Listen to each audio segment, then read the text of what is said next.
Welcome to the meeting of the Council. I am Councillor Daniel Pratt, Chair of Mid-Suffolk District Council, and will be chairing the meeting today.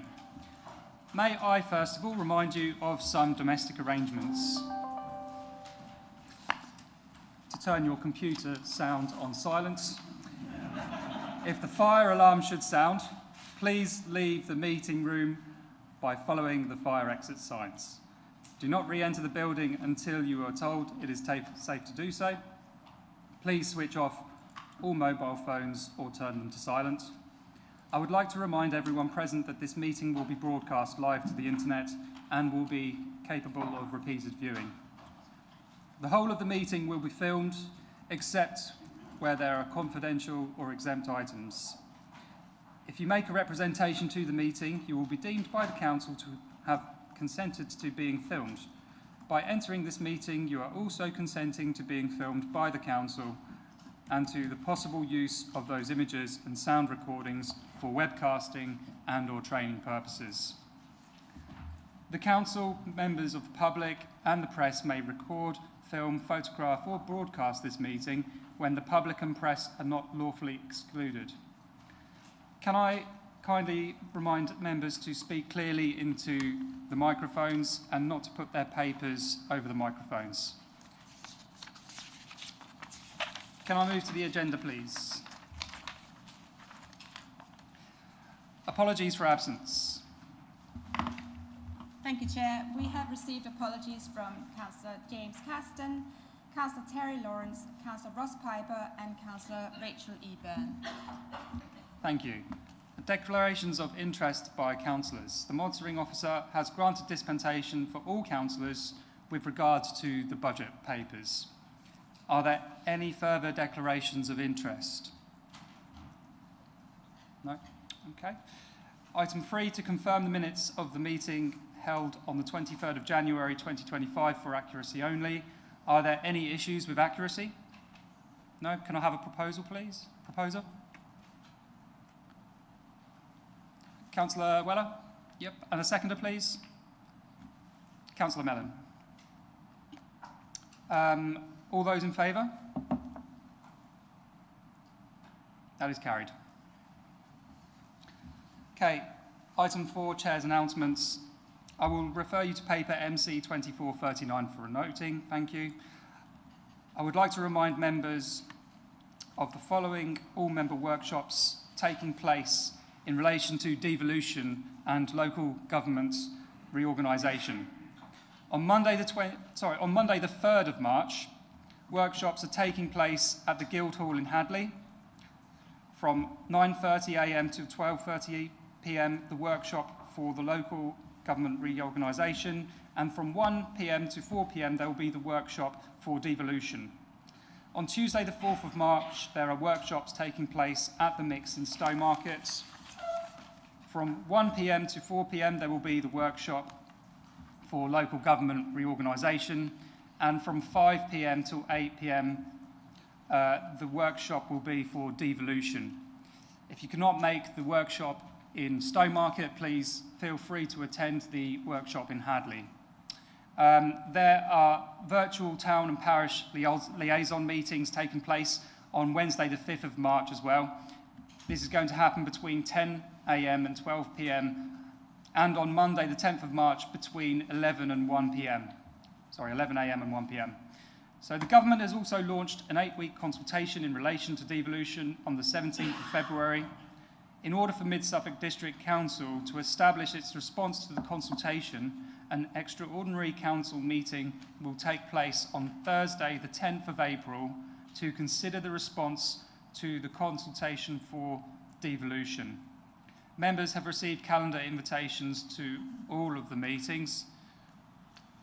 Please attend the workshops and put the 10th of April in your calendars. Okay, item 5, leaders' announcements. I would like to invite Councillor Mellon to make his announcements. Thank you, Chair.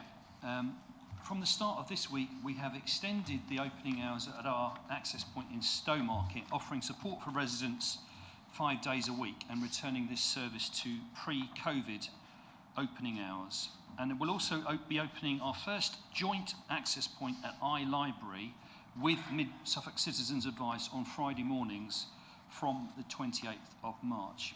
Now, we know many residents now prefer to access our services online where they can find information, report issues and pay bills at a time to suit them. But there are also people, and I include myself in this, who prefer face-to-face help and support. So we are making it easier for them to contact us in person. Next, this month, Councillor Stringer, as the Cabinet Member for Heritage Planning and Infrastructure, and I have written to National Grid and the NESO, the National Energy System Operator, to voice our concerns about the management and coordination of grid connection offers in Mid-Suffolk. Now, the A140 corridor, north-south through our district, is seeing particular demand for new connections, either at existing substations or requiring new ones. And we have stressed that this work must be coordinated at a strategic level to minimise the negative impact on our communities and landscape, whilst maximising the opportunities for decarbonisation and sustainable development. Next, on capital grants. Our second capital grant application round closed last month, and we've just announced that 12 Mid-Suffolk organisations will receive a share of the £86,000 of funding which has been allocated. Now, the list is there in the table papers. I don't intend to read them out, just to point out that there's 3 in Stowmarket and 9 outside of Stowmarket across the district. And more details of those projects is available on our website. Now, turning to devolution and local government reorganisation, members will have differing views on the government's plans. The timetable is tight, so as the Chair has announced, workshops have been arranged for early next week so that everyone can be fully informed and have the opportunity to contribute your views. So can I encourage you to attend and participate despite the very short notice? Friday the 21st of March is the date by which any initial plans for local government reorganisation must be submitted to government, and we have a council meeting a couple of days before, on Wednesday the 19th of March, where there will be an opportunity to debate the submission that will go in. Now, the County Council has this week come out in favour of creating a single unitary council for Suffolk, and I can see why the County Council's administration would support that idea. However, as a County Councillor myself, I do not support it, and I know it is not supported by any of the district and borough leaders. This is a once-in-a-generation opportunity to reshape local government for Suffolk, so we need to get it right for our residents. And my personal opinion is that we must strengthen the local in local government, especially with a large combined authority and mayor being created for the whole of Suffolk and Norfolk. New unitary councils need to be the right size to properly represent citizens, reflect local identities, and to most effectively deliver critical services bespoke to the needs of local residents, businesses and communities. Now, these are my views. I've shared them with you, but I look forward to hearing yours in the workshop and in the council meeting. Now, whilst we may not agree on this, and I'm sure we won't, I'm sure we can collectively agree to support our officers as they deliver the council services during this extended period of uncertainty and then transition. Thank you, Chair. Thank you. Points of clarification anyone would like to raise? No? Okay, thank you. Item 6, to receive notifications of petitions in accordance with council procedure rules. None received, Chair. Thank you. Item 7, questions by the public in accordance with council procedure rules. None received, Chair. Thank you. Item 8, questions by councillors in accordance with council procedure rules. I refer you to the questions in the table papers. Question 1 has been updated. I would like to invite Councillor Richardson to ask his question, please. Thank you very much, Chair. Since May 2023, 18 planning committee meetings have been withdrawn or cancelled, 7 overview and scrutiny committee meetings have been cancelled, and 4 full council meetings have been cancelled. This is concerning, given it represents fewer opportunities for councillors to scrutinise decisions, discuss pertinent matters, and hold the administration to account.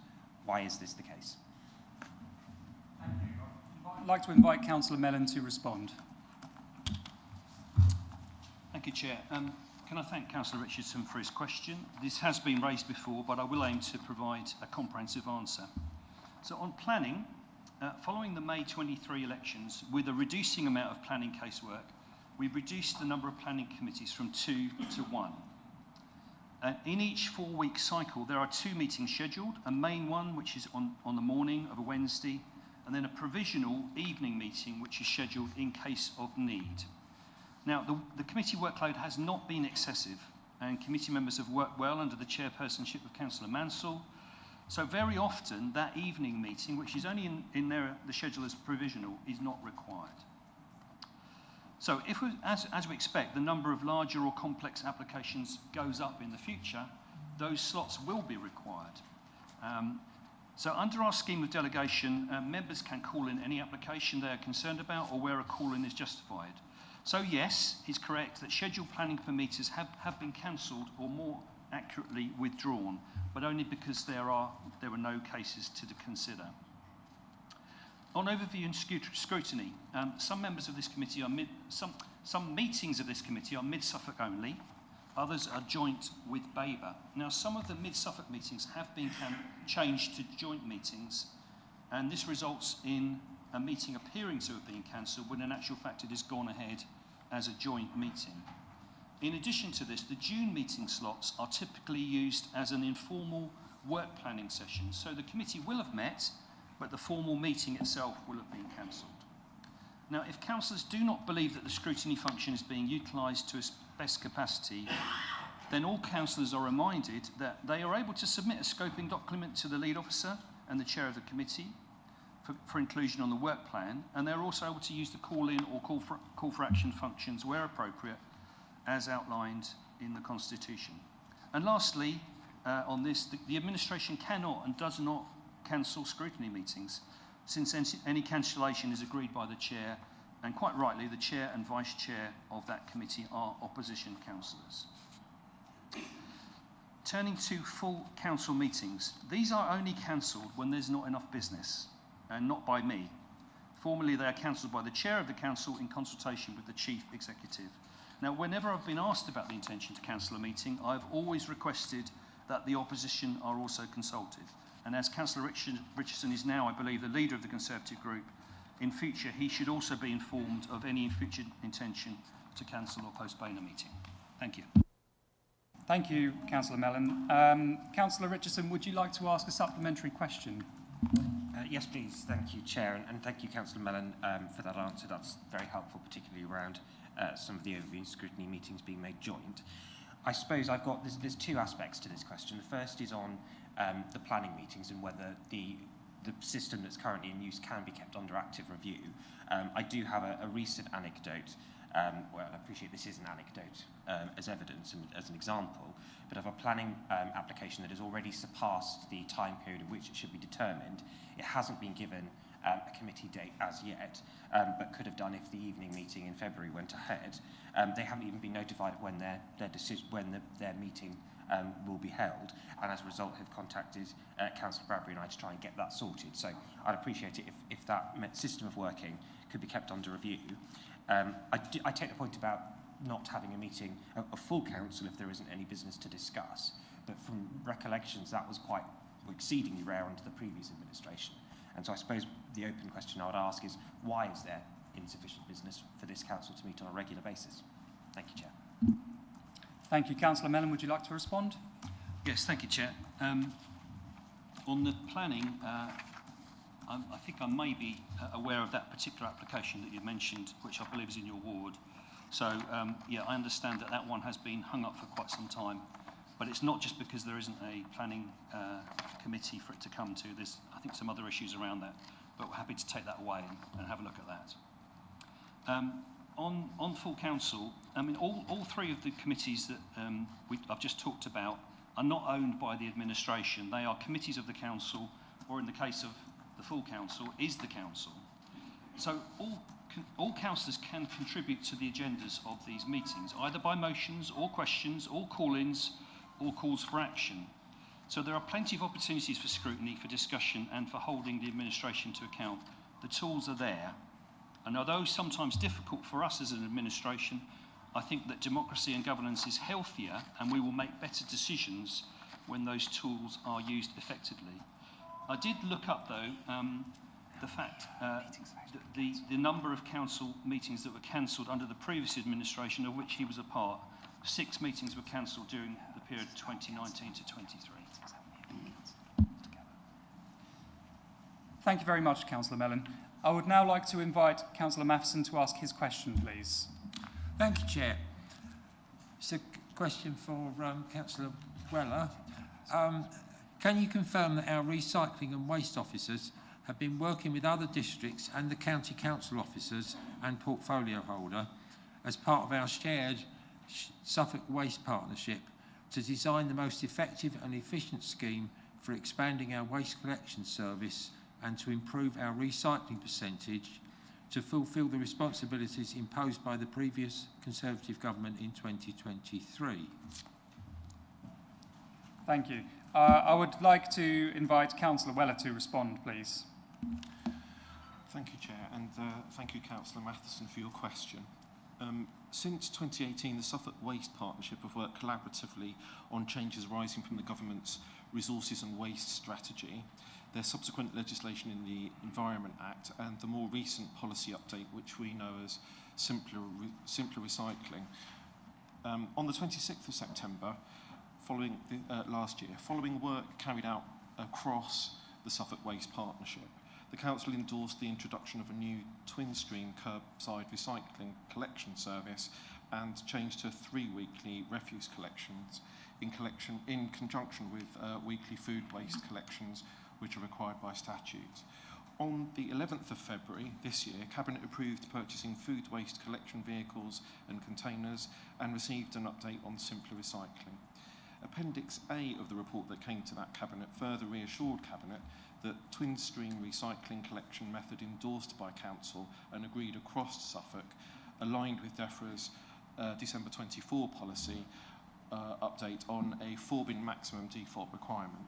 This, together with the previous county-wide analysis carried out by Eunomia informing the collection of and disposal method decision, has provided Cabinet with confidence that the redesign is the right one for the Council and for Suffolk as a whole.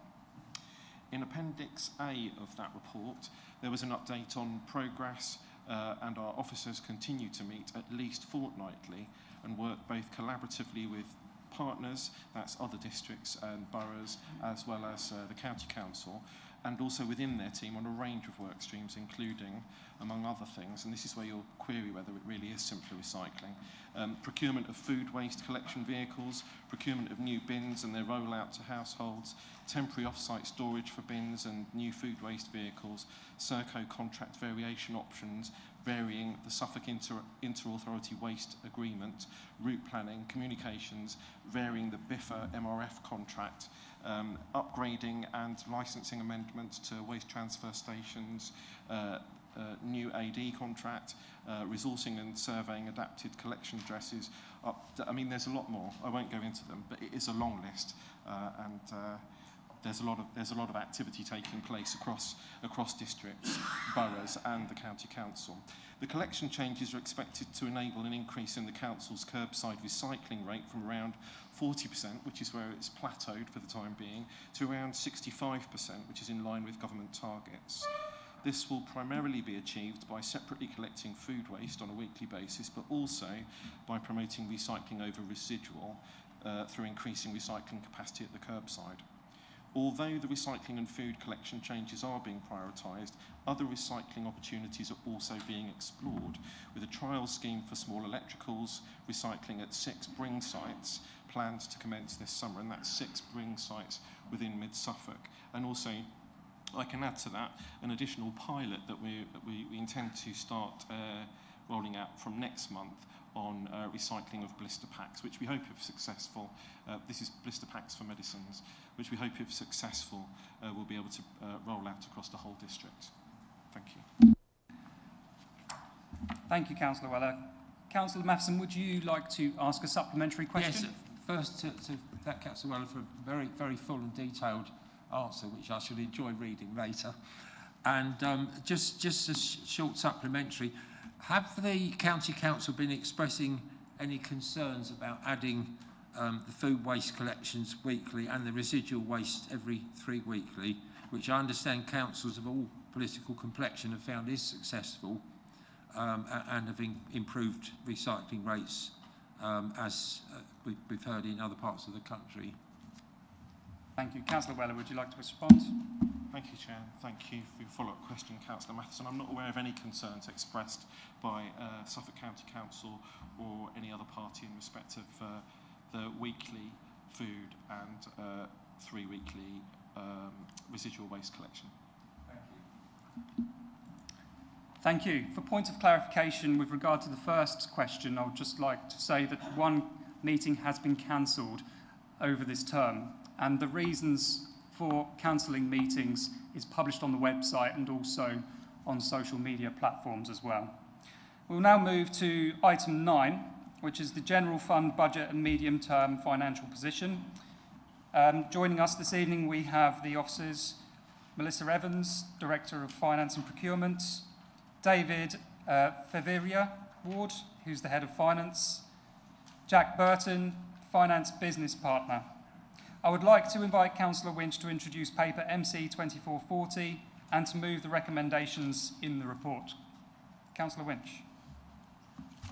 I'd like to introduce paper MC 24/40, General Fund Budget and Medium-Term Financial Position. So I'd like to start by thanking the officers for their excellent work on this paper, Melissa Evans, David Feveria Ward, Jack Burton and Sean Coulter. And I'd also like to thank my colleague, Councillor Janet Pearson, for really getting to grips with the details of this budget, getting it to shape and hopefully making it more understandable. I'm hoping this is going to be my first and last ever budget presentation, because I'm hoping that Councillor Rachel Eburn will be back to do next year's. Just before I get launched, a few typo things that I just want to mention. So paragraph 6.1 on page 31, there's a paragraph that was left over from a previous version of the report. Paragraph 10.1 on page 46, it refers to the council going into a deficit position in 26-27, whereas it should say 27-28. And then a couple of wording things. Appendix G, page 71, it says rent a roof, it should say solar for business. And also in Appendix G, pages 70 and 71, we want to rename the regeneration in towns outside of Stowmarket to be the Rural Support Fund. So it's always difficult to know how you should present a budget, because it's a very dense document and it's difficult to know how to go about it without actually boring everybody to death. So what I'm going to try and do is split this into 4 chunks. So chunk number 1 is, what does this budget deliver for the residents of Mid-Suffolk? Then I want to just have a look at some of the dilemmas and issues that we've grappled with in the budget, so at least people are clear about what the thinking is in the budget. Then I'm going to have a quick look at the detailed numbers, and then finally some conclusions. So, and I'm afraid I'm going to read a list out in a minute, but in addition to the day-to-day provision of our current services and current activities, this budget covers funding for additional cost of living support, improved access to the council, support for our towns and rural communities outside of Stowmarket in the wider district, support for sports and leisure facilities in the wider district, sorting out various long-standing property issues in the district, community infrastructure projects, leisure centre maintenance, public rail maintenance and enhancements, Stowmarket sports facilities, the Shelf project, support for Stowmarket regeneration, support for the long-term plans for the Food Museum, support for a hotel heritage building in Stowmarket, support for the Cosy Home scheme, which will be expanded to offer solar panels, funding for a retrofit hub to be an advice centre for the district, support for energy efficiency advice, support to establish an offering for solar for business in conjunction with West Suffolk District Council, investment in land for biodiversity, flood resilience and public access, support for new footpaths and cycleways, building of the Skills and Innovation Centre, developing the skills offering for the Skills and Innovation Centre, enhancements to our current depot in readiness for simpler recycling, implementation of food waste collection and enhanced recycling, further support for recycling education, investment in exemplar housing, funding for disabled adaptations, expansion of temporary accommodation to avoid homeless residents being put into bed and breakfast accommodation and save costs going to private providers, the use of land transfers and or capital receipts to alleviate the pressure in the HRA, support for planning such as neighbourhood plans, and an increase in the council locality budgets to 10k. So I think everyone would agree that is quite an extensive list for the budget. And at the same time, there is no increase in council tax. We're continuing the council tax support scheme, which means that anybody who's on council tax relief who has a residual amount to pay will get a credit of £50. And for those fees and charges that we control, we're holding those to 1.1%. So that's what this budget is offering for the residents of Mid-Suffolk. So I just want to go through what some of the thinking is in the budget. So first of all, I think there's 3 guiding principles to think about. Number 1 is we're trying to be ambitious in this budget. So our aim is to make sure that the residents benefit from all the good work that's been done in this council over many years. Number 2, we want this to happen at pace. I'm going to come back to the question of what's the right level of pace in a minute. And number 3, we want the numbers to be transparent. So what we've tried to do in this budget is lay out what we're trying to do over the medium term and embed all those numbers so that you can see what is the affordability of this programme. So question number 1 is what is the right level of ambition, or how fast should you go? Now, if we all looked at these priorities, we'd all come to slightly different conclusions as to what's important and what's not. But the 2 factors that you need to bear in mind when making this decision is, number 1, you need to be mindful that when you use reserves, we incur a finance cost. So very roughly, if I use £1 million worth of reserves, I get a finance cost of roughly 40k. So if I use £25 million worth of reserves, I'm going to put another £1 million cost on my revenue account. So so we need to be careful if we do this very quickly, what the implications would be. Secondly, we need to be realistic about what we can achieve. So there's no point in us coming up with a programme that we don't think the council could deliver. As an example of this, we've launched the Stowmarket Gateway Fund, and if you look at the cycle of what's involved in that, so you have to specify how the fund works, you have to go out and publicise it, you have to get applicants, you have to vet the applicants, you have to decide which ones are worth putting public money into or not. There's always quite a long cycle in getting things done. So what are we doing about, we have to balance those when we're looking about how fast we do things. Now this issue of how are we ensuring our programme gets delivered is quite a key one. So obviously it's really an operational issue, but in terms of our budget we've done 2 things. First of all, Mid-Suffolk are taking a larger share of officer resource. So we're taking roughly £350,000 of additional resource in key areas, which means that Babergh are taking less resource. And in addition, the revenue budget includes £861,000 worth of additional revenue, additional resource costs to ensure our priorities are met. So what that means in broad terms, we're putting 1.2 million extra cost into this budget to make sure that our programme is achieved. Now, something that you'll all see in the budget, and I've understood from various questions that have been asked that this is not 100% understood, is we made a separation between the capital programme, the capital ambition programme, and the action plan. And the logic that we had is that the capital programme is like a list of everything that we've already started, that we've already agreed, that really we just need to see through. So there are things like building the innovation centre, making the depot okay for simpler recycling, the shelf project. They're things that we've already agreed, and to not do those would be really, really strange. The capital ambition programme covers all the capital things that we'd like to do this year and over the medium term, and the action plan is the resources we need to do that.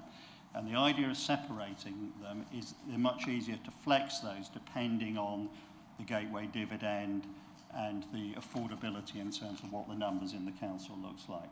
But in terms of the numbers that you're looking at, apart from a couple of places where it says they're explicitly included, the numbers presented include everything. The use of reserves. So We made a decision in this budget that we would use reserves, that we're not going to do borrowing. Borrowing is really expensive in terms of the finance charges on the revenue account, because you have to apply this extra charge called MRP.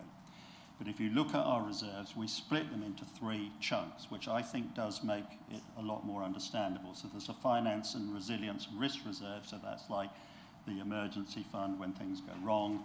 There's an operational service delivery, so day-to-day funding, and then investing in the district.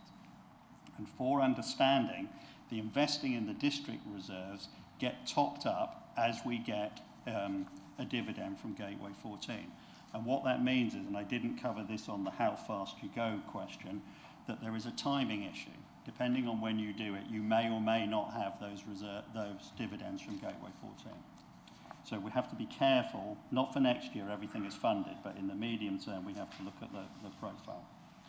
In terms of our funding, another important point to mention is that we're not just funding from reserves. So if I look at next year, I think 43% is funded from reserves, but the rest is funded from grants, seed funding, and Pot B business rates. And it's really important going forward that we make sure we attract whatever additional funding is available for these projects. I just want to touch on council tax, because that's obviously another decision made in the budget. In principle, we're brought into the theory that it is a good idea to increase your council tax by a couple of % each year, because if you keep not doing that, you will erode your tax base. However, this has been such an exceptional year, and we want to acknowledge that with our residents. In actual fact, our surplus for this year is likely to be close on what we collect in council tax for a year. So we felt that it was only right that we froze council tax. A couple of general things that are affected the budget that I just wanted to highlight. So first of all, there is a very significant change in our grant funding and business rate profile coming our way. And I'll go into the numbers in a minute. But at first, we were presented with this by the finance team, and I think most of you looked at it and thought, yeah, you've got to be joking. But unfortunately, it looks like this is what's coming down the line. So that means that our revenue account is, and I'm going to talk about this in a minute, is going to come under extreme pressure in 2 to 3 years' time compared to where we are now. And we know, for example, as we were preparing the budget in November last year, the government suddenly abolished the Rural Service Delivery Grant, which knocked out nearly 600k from our budget. The last general thing I wanted to mention is the backdrop of planned devolution and local government reform. I think, and it's a little bit of an elephant in the room, but in terms of this budget, I don't really think it has made any difference. I think that the difference around it is it's instilled a much greater sense of urgency in what we do, and it does raise concerns about the distraction factor. The only way I think it's affected the numbers in the budget is we wouldn't want to do anything in our budget that might cut across plans for devolution. So something like a new depot, which sort of is, well, maybe how would that fit depending on how local government is reorganised. We have pushed that rightwards. We've still put the numbers in the budget because it's important we recognise that we will need to do that, but it's not something we're about to start. So I've done what the budget delivers for the residents, some general points about the thinking in the budget. Now I just want to quickly whisk through some of the detailed numbers. So just looking at what's happened this year, our latest view shows a surplus of 6.7 million versus a budget of 5.2 million. And our reserves are going to have gone from 28.8 million to 49.6 million.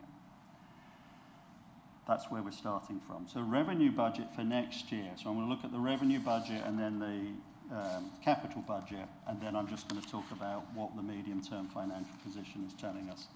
So the revenue budget for next year is forecasting a surplus of 2.4 million. So a decline on this year, but still a healthy surplus.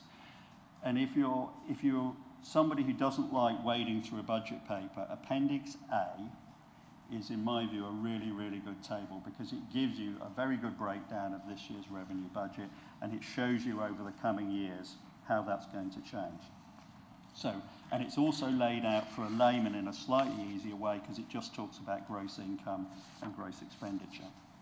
So gross income, what does gross income mean? It means everything that comes into the council, government grants, business rates, council tax, investment income, fees and charges. So if I look at our budget compared to this year, we're seeing a 5% decline in gross income. It's going from 35.5 million to 33.1. So why is it declining? We're seeing a bit of a decline in business rates, about 6.5%, an 11% decline in grant funding, a bit over £500,000 reduction in interest receivable from short-term investments. And we can argue whether this is in the right place. We've also taken the £1 million provision for the pooled investment funds. If I look at council tax in the budget, actually, ironically, council tax goes up a little bit. It goes up by 3.7% because we've got a growth in the council tax base, even though we're holding council tax to zero. And our fees and charges, whilst we've held them at 1.1%, they increase because of volume by 9.5%. So a bit of a decline next year, but nothing horrific is what I would say. So gross expenditure, and this means mainly employee and employee costs, but also things like supplies and services and finance charges. So that, in our budget, has risen by 3% from this year. So we've got our income declining by 5% and our costs going up by 3%. Whenever I do any comparison, I'm just looking for percentage increases or decreases that look a bit odd. Our employee costs show roughly an 11.4% rise versus the previous budget, which on the surface, it sounds a bit alarming. And Table 2 splits out the details of this increase. And that's got a 3% pay, we've assumed a 3% pay increase along with a 2% scale point increase. But there are quite a few exceptional factors which explain why the increase appears so high. There's a 350k split between us and Babergh, which is a yearly thing, and we may or may not renew it next year. There's the 861k of additional support from our action plan, and there's also a shortfall of about 120k from the government's recent NI changes. Most of our other costs are largely in line with this year's actuals plus inflation, sometimes a little bit above. So our major contracts like domestic waste, garden waste, trade waste, IT, etc., shows approximately a 5% increase. Our capital financing charges show a significant reduction, mainly because we've taken the £20 million from the Gateway 14 dividend. If I look at the capital budget, if I combine all the capital elements in the budget, we have a capital programme next year of 36.3 million and 80.3 million over the medium term, and our reserves in the budget go from 49.7 million to 29.8 at the end of the year. And the reserves are really well summarised, I think, in Appendix D. So I think the numbers for next year still look healthy. We're seeing the beginning of a decline in income, and the cost base is sort of what you might expect. The medium-term financial position suggests that without further intervention, we'll have a healthy surplus in 25-26 and a small surplus in 26-27, and then we would go into a deficit position without doing additional actions. So why are we going into a deficit position? And this is really due to the impact of events on our income. So government grants, on our assumptions here, which may or may not be right, but we have to make certain assumptions today, drop off a cliff, and our total grant funding goes to zero in 26-27. And for example, our new homes bonus goes from 1.9 million to zero. So that means in grant terms we'll have had a 3.5 million drop in our income. We're also expecting a drop in business rates, and that won't really recover until 2030. So, and I've said this before, if there is a headline here, I know that we're putting out a headline about council tax levels, but the headline really is about the pressure that is being put on rural district councils in terms of the grant fund cuts that are going on. There's also obviously risks with inflation, pressure on pay and interest rates. If we look at gross expenditure in the medium term, our gross expenditure increases by roughly 3% a year. Our employee costs, which represent 50% of our total expenditure, rise by about 5.5% a year. So we're seeing, as you'd expect, growing costs, but a significant drop-off in income. So whilst everything is really healthy today, there are clouds on the horizon. But even with that, we're still forecasting reserves of even with the ambitious programme we've got and the clouds on the horizon, we're still forecasting reserves of about 29 million at the end of 29-30. Now, I talked before about the impact of using reserves and the impact on our finance charges. And in the short term, that's okay, but we see those growing in the medium term, so from 2.6 million in 24-25 to 3.3 million in 29-30. So, conclusion, the total cumulative deficit over the medium term is still only 500k. So it's within the order of magnitude where we could actually take action and do things about it. So I just want to do a few conclusions from this budget. So I think the budget lays out our ambition over the short and the medium term. Our planned capital expenditure is 36.3 million, and the scope of what's planned is way above what the council's previously managed to deliver. And just to put that into context, the council does three main things: refuse collection, planning and housing. And in each of those day-to-day areas, we have major targets currently going on: simpler recycling, the revised local plan, which we're going to talk about later, and the transformation of the housing service. So we are fully aware that there are significant uncertainties relating to the financing and organisation of local government. These will be regularly reviewed and ultimately may require priorities to be revised. The longer term, our cuts to grant funding and a reduction in our business rates, again, may cause us to revise our plans. But in the short term, what we don't want to do is get inertia. We need to move forward at pace and deliver the mandate given to us by the voters of Mid-Suffolk. I'd like to move the recommendations as in section 3 of this report. Thank you very much, Councillor Winch. Could I have a seconder, please? Councillor Pearson. Thank you, Chair. Yes, I would like to second this proposal and also ask that I reserve my chance to speak until later. Absolutely. Thank you very much. I would now like to invite Councillor Richardson, Acting Cabinet Member for Finance and Resources, to propose the amendment from the Conservative Group as detailed in the tabled papers. Thank you, Chair, for the promotion. Just before I go into the substance of the motion, the amendment, I would just like to clarify paragraph 4.2, as I appreciate having reread it, it's not entirely clear. I do mean 300,000k in addition to what's already in the capital ambition programme.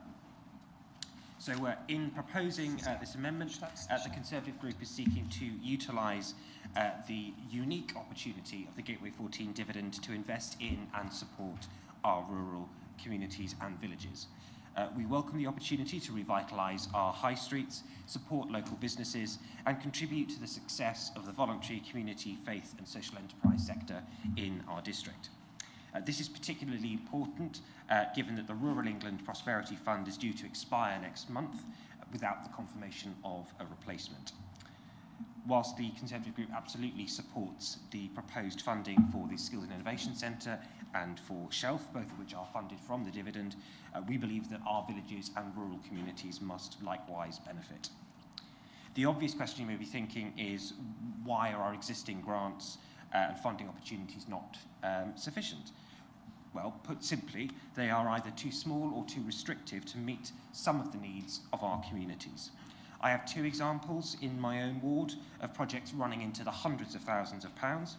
The renovation and expansion of a village hall in one instance, and the installation of a multi-use games area in another, that are self-evidently well beyond the reach of our community development grant or even a SIL application in those examples. But I'm sure there are many other such examples in other places in the district, particularly our larger villages like Thurston, Elmswell, Woolpit and beyond. Now, yes, match funding might be available in some instances, but that can be a tall order for local volunteer-led projects, particularly where they don't have the expertise and the professional networks of some of our officers. What this amendment seeks to do, therefore, is to expand on initiatives like the Stowmarket Town Centre Gateway Fund and extend investment to our rural communities and villages. But for the avoidance of doubt, I am not intending for this fund to compete with the Gateway Fund, but rather to complement it. As the appendices show, Stowmarket is to benefit from millions of pounds of investment, and rightly so, but the community development grant that rural areas can access amounts to only 190k a year. Repurposing the town regeneration fund, which Councillor Winch has already kindly done in his opening remark, is, I hope, an uncontentious one, given that it will support our rural villages and communities, and has been confirmed as affordable by our Section 1.1 officer. We have also changed the amendment based on feedback we received from the administration, and so I hope councillors from across the chamber can support it, given that the administration has already accepted paragraph, effectively agreed with paragraph 4.1 of the amendment itself. I've worded the amendment in such a way that it would be for ourselves as councillors from all political groups to work together to define the criteria for this fund, which I hope will be an agreeable way forward. I'm delighted to propose this amendment, therefore, and I'm grateful to Councillor Hicks for agreeing to second it. Thank you, Chair. Thank you, Councillor Richardson. I'd first just like to briefly apologise for the incorrect title there. Councillor Richardson is, of course, the leader of the Conservative group. Apologies for that. Could I have a seconder, please? Councillor Hicks.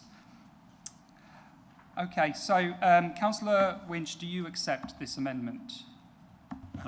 No, I don't accept this amendment, but I just want to give a proper response. I do recognise it as a constructive amendment to the attempt to amend the budget by the Conservative group, and I do recognise the focus that you're trying to put on it, and I appreciate the dialogue that we had to try and get it in a slightly different form of words.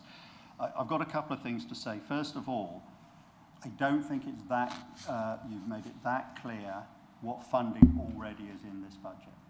So, and then a couple of your examples are covered. So we've got funding for regeneration outside of Stowmarket, investment in land for biodiversity and flood resilience and public access, support for footpaths and cycleways, support for sports and leisure facilities. And these are all pots of several $100,000. And then obviously we then got the community grants, SIL awards and increase in locality grants. So I think we've got very substantial funding. I personally, because I've said it ourselves, that we had a debate about what's the right amount. So it's clearly open for debate whether those amounts should be increased or not. I think and I am very encouraged, by the way, that the Green Party is planning to spend £83 million over the medium term, and the Conservative group wants to increase that amount. So I'm very pleased about that. I think the numbers in our budget are about right, but I am sympathetic to this area, and I do want everybody in this chamber to vote for this budget because I think it sets the framework for over the next few years. The bit that we're really uncomfortable about is we've got all these pots and we need to work out how we take this forward, and we don't really want to set something running for one specific pot when we need to think about the totality here. For example, we've got an economic action plan coming that will have results coming out of it. So we just need to think about this process. I don't want to get tagged on to the budget. But I am aware that we're probably approaching the last few years of the life of this council.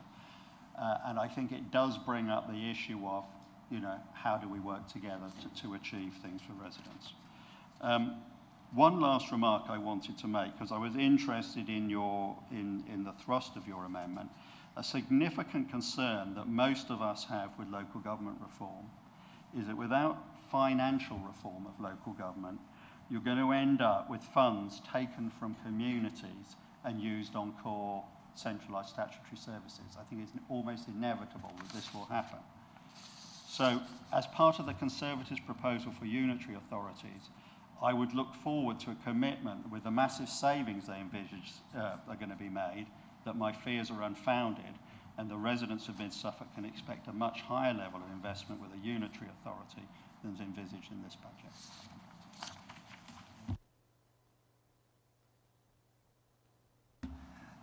We're now going to debate the amendment.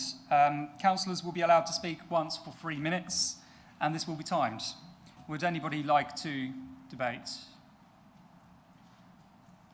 Councillor Whitehead? Thank you, Chair. During the previous administration, I was becoming increasingly concerned at how much of our discretionary spend was being focused into Stowmarket. To some, Stowmarket is the centre of the universe.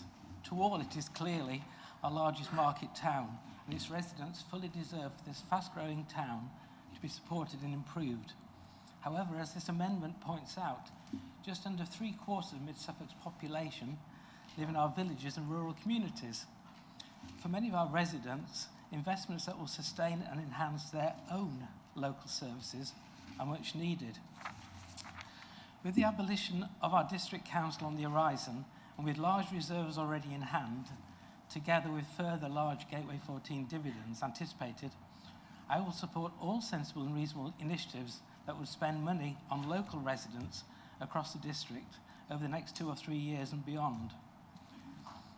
As an administration back in 16-17, we took a gamble on behalf of all our residents when we spent that initial 8-figure sum of money on the large farming acreage that was to become Gateway 14. It was a risky but correct decision, but we took it on behalf of all Mid-Suffolk residents, and therefore all Mid-Suffolk residents should likewise benefit from the substantial windfalls it has generated. This motion, creating a 1.5 million investment for our rural villages and communities, does go some way to achieving that, while still leaving many millions left in reserve. So I support this amendment. Thank you. Thank you, Councillor Whitehead. Councillor Rowe.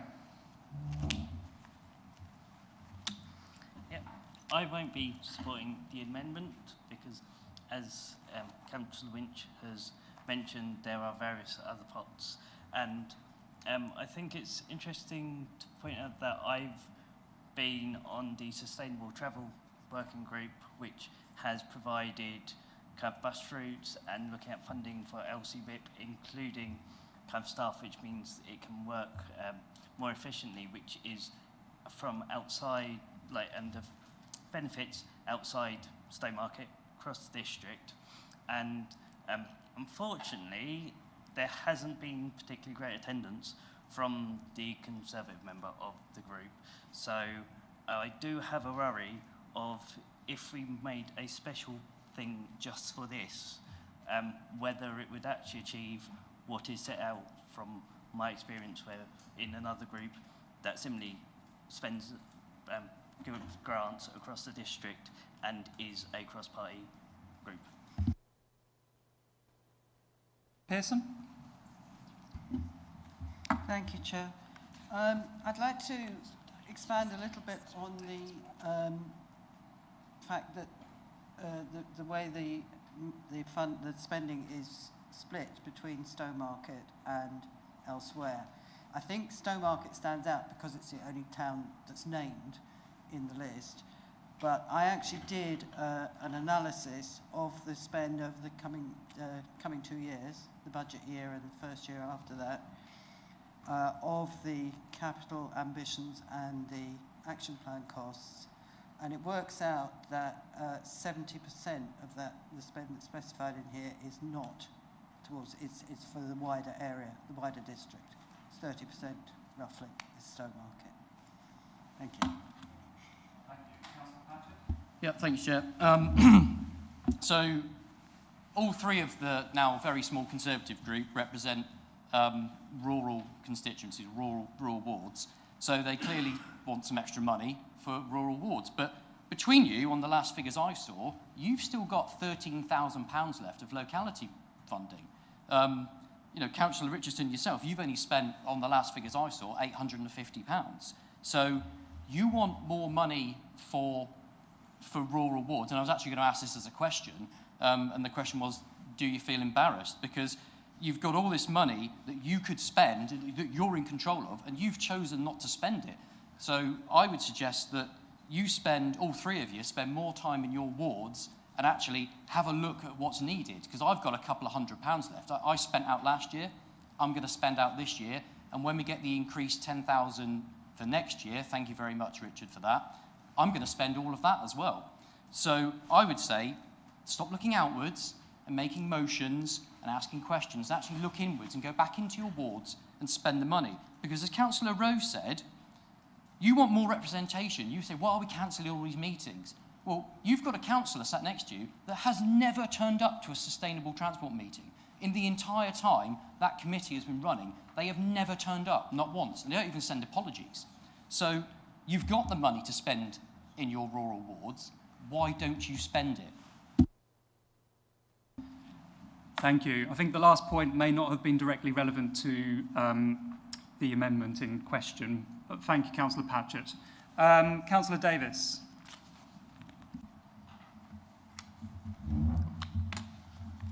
Thank you, Chair. With regards to the amendment, 4.3 in particular is a red line for me. The Economic Action Plan already has a cross-party task and finish group, and this idea, because it is an unevidenced idea, should be brought to the cross-party task and finish group or drop-in day. By bringing this amendment to full council today, it seems you are circumnavigating due process without specialist officer input to attempt what exactly? We are inviting you to be involved in improving Mid-Suffolk, yet you continue to stay on the sidelines. I still, however, because I am inclusive, invite you to bring this idea to the cross-party task and finish group for the Economic Strategy Action Plan. It is, after all, regarding people, place and prosperity. As an exemplification, the Capital Ambition Programme on page 71 specifies 1.6 million for sports. I feel that you should be getting involved more with regards to Thurston's Mugger. There are a plethora of actions in our strategy, priorities that you could too be involved in. So I suggest maybe an inclusive way of talking together would be more productive than wasting our time today.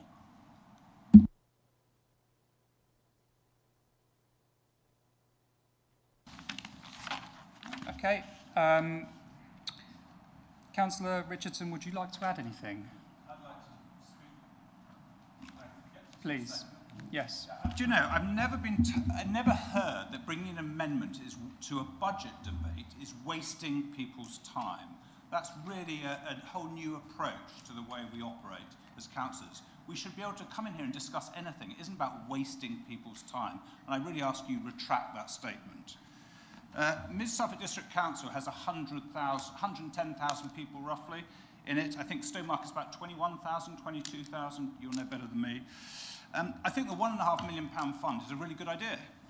And I've been through it. It's for arts and culture experience, tourism, commodity activities, retail, small business workspace, leisure, food and drink, and activities that bring something new to the town. And it's a great opportunity for Stowmarket.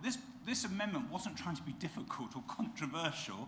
It was about doing something to actually benefit Councillor Hardingham in Stonhams, in Eye, in Elmswell and Woolpit, over there in Debenham, I can't read the signs, Thurston, Weatherden, Walsham Le Willows, Palgrave, Bacton, Hoxton, and our rural villages who actually, if the funds were exactly the same, would get another £7.5 million. We're not asking for that. We're asking for a small amount to help those rural villages and small towns who actually don't get the same opportunity as Stowmarket. It wasn't meant to be controversial. I actually thought you'd really welcome it, the opportunity of investing broadly across the whole district. So I am disappointed. I thought that it would be a dead cert, you would back that. It's a good idea. Disappointed you're not. This has been to the Section 151 officer who says it's sustainable and it can be put through the budget. There's money there to cover it. And this wasn't meant to be a hot political discussion. This was about just doing something better for our residents. It's a real disappointment that so many members of the opposition have decided that actually they don't want to support their rural areas. Really disappointing.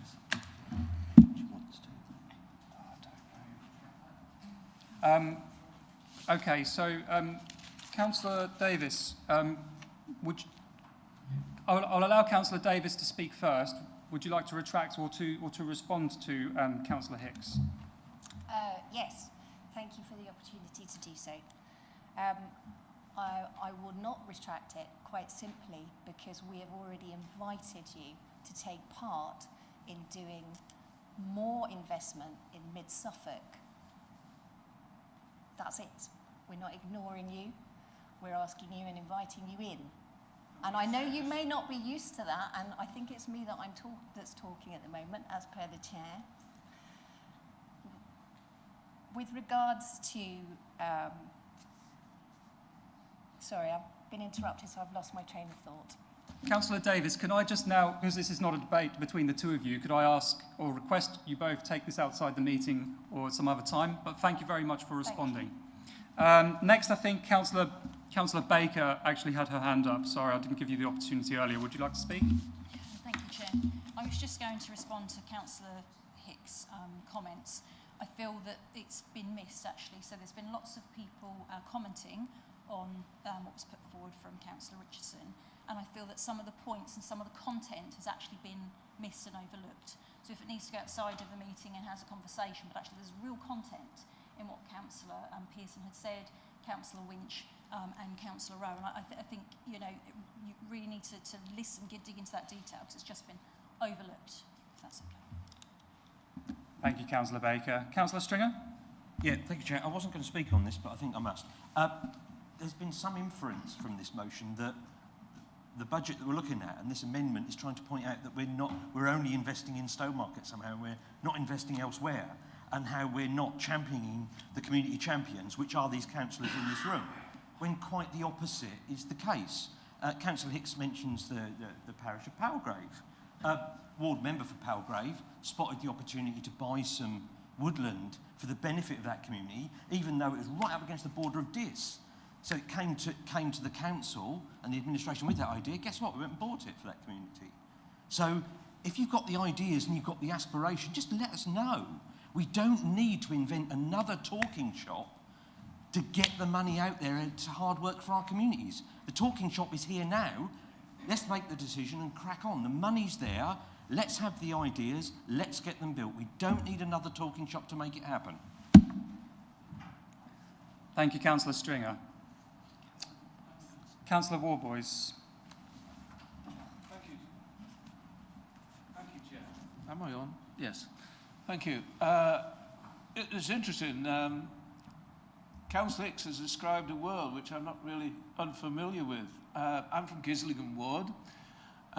This morning I was on Thornham Walks. They've received substantial investment in a new footpath that's accessible for people in wheelchairs, parents with pushchairs, far in excess of what the small village of Thornham Magnet could provide.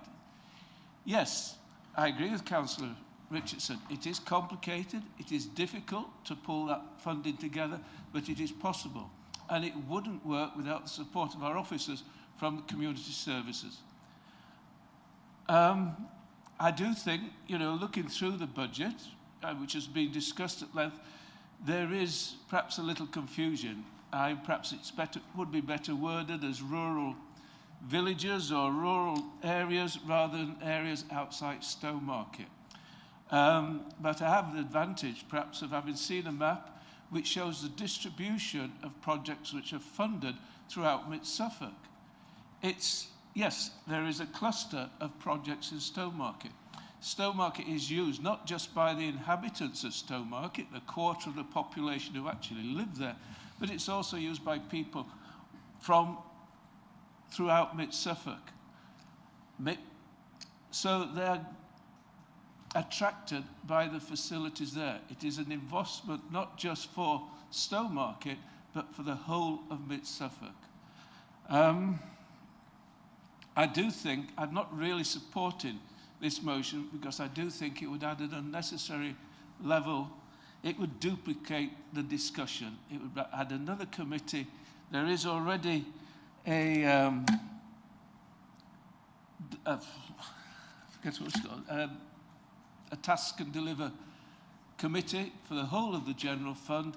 This council actually serves as a task and deliver committee. If things come to this council which require funding, we are able to look at that as a separate issue. I think this is a necessary duplication of what actually carries on in the work of the council. Thank you. Thank you, Councillor Warboys. Anybody else want to speak? Okay. Councillor Carter.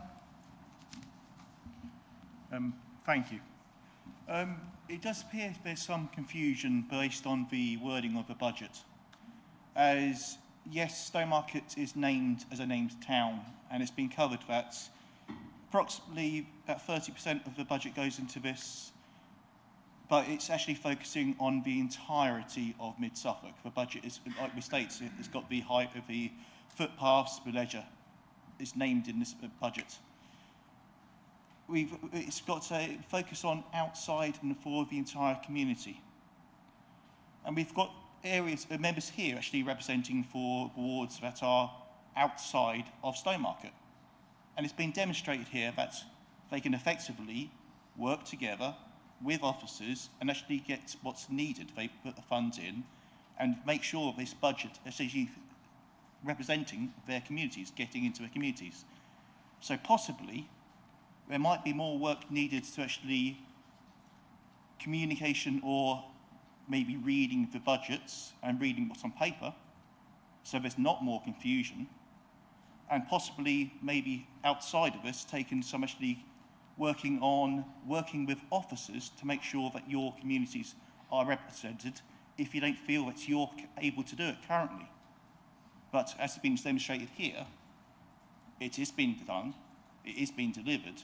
So if you're feeling that with your wards aren't being delivered to, possibly take some work outside of here. But the budget is covering it, so I won't be supporting an amendment for what I feel is unnecessary. It's been shown that we can do it. So, thank you. Thank you, Councillor Carter. Councillor Elkin. Thank you, Chair. I just wanted to don't want to go over the same points. Colleagues have already made clear that there are mechanisms to bring some of those ideas forwards. I don't feel very comfortable with this presentation of Stowmarket versus the rest of us. I mean, I think it's all of us working together to help our communities to thrive. And there is lots of really exciting stuff happening. I mean, I just noticed there's £540,000 going into the redevelopment of the leisure and swimming facilities at Stradbroke, for example, up at my end of the district. So there's a lot of exciting things happening already in this budget. So I feel that a lot of the things that have been mentioned have been covered, and hopefully the ideas for more investment in the broader district can be taken forward outside of this amendment. Thank you. Thank you. Councillor Richardson, would you like to add anything? Thank you, Chair. Yes, I'll make a few points in closing.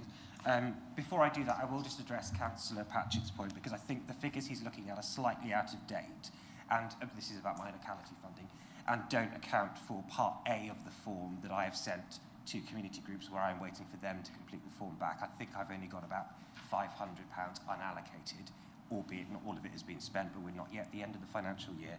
I did just want to clarify that point. Thank you. Thank you. So I think likewise, as Councillor Hicks has said, I am a bit disappointed. Perhaps I was naive because I wrongly said that this would be an uncontentious issue. Clearly for some, it is.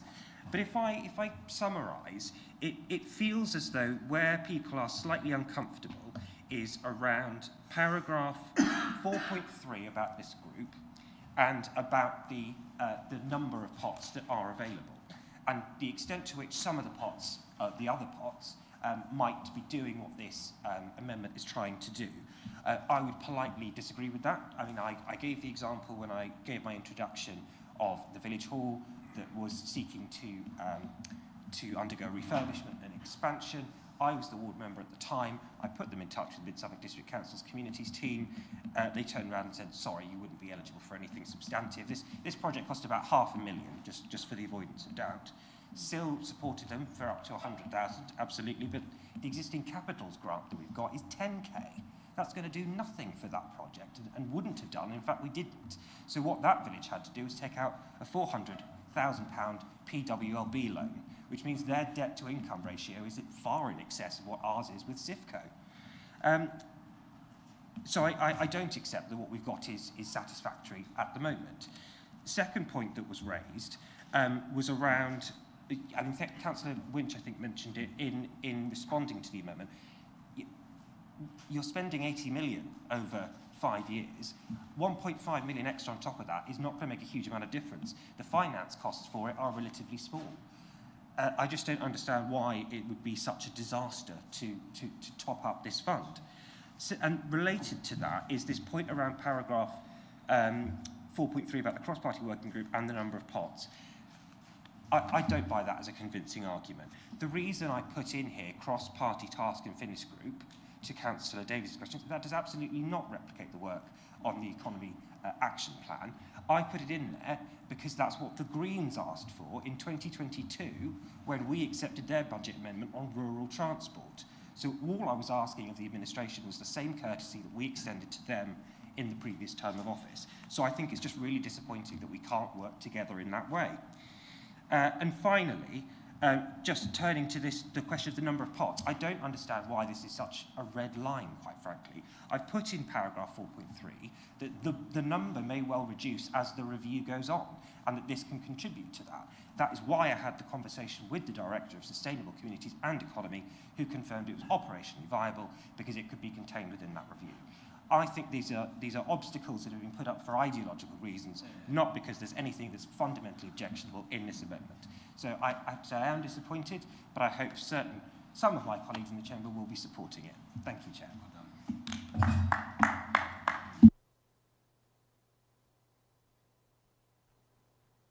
Ask the Acting Head of Governance and Civic Office to conduct the electronic vote on the amendment.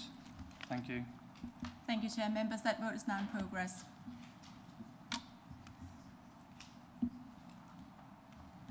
Councillor Bradbury, may I take your vote, please? Against. Okay, thank you.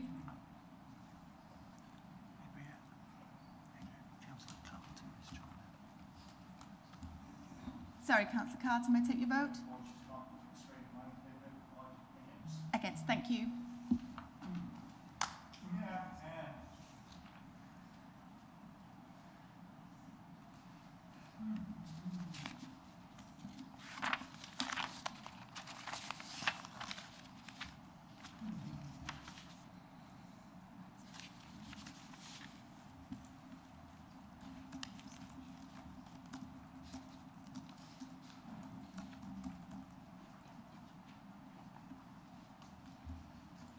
Thank you, members. That is 21 votes against,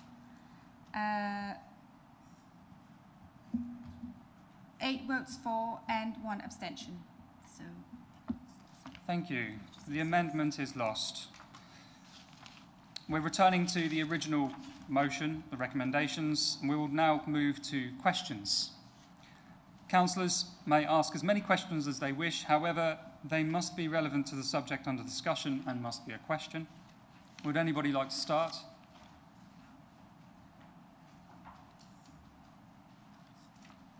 Any questions?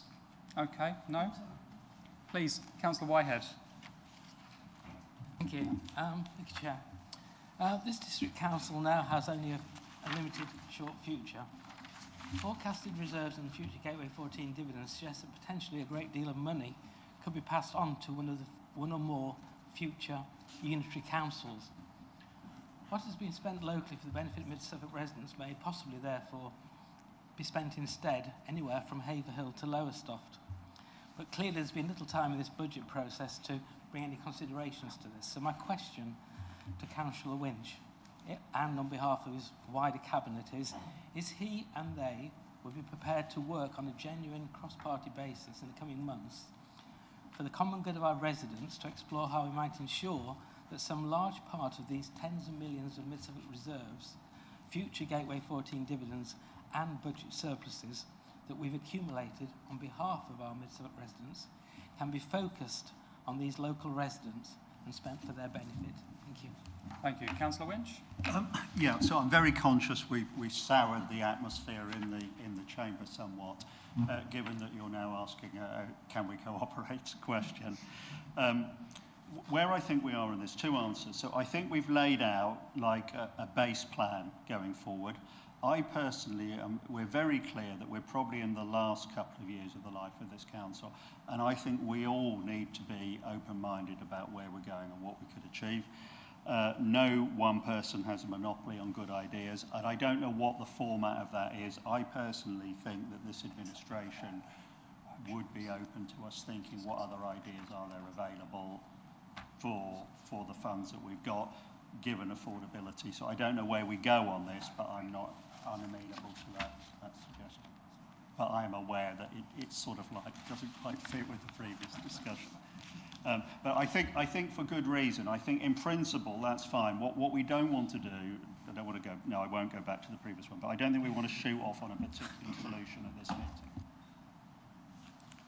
Thank you. Any further questions? Councillor Linders?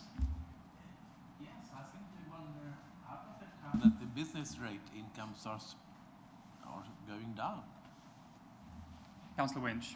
Right, so that is a very good question, and I keep asking Melissa to explain it to me in words that I can then pass on. She's even written something for me to read out, because there's a longer term issue with the resetting of the business rates, and that could be really, really bad for Mid-Suffolk.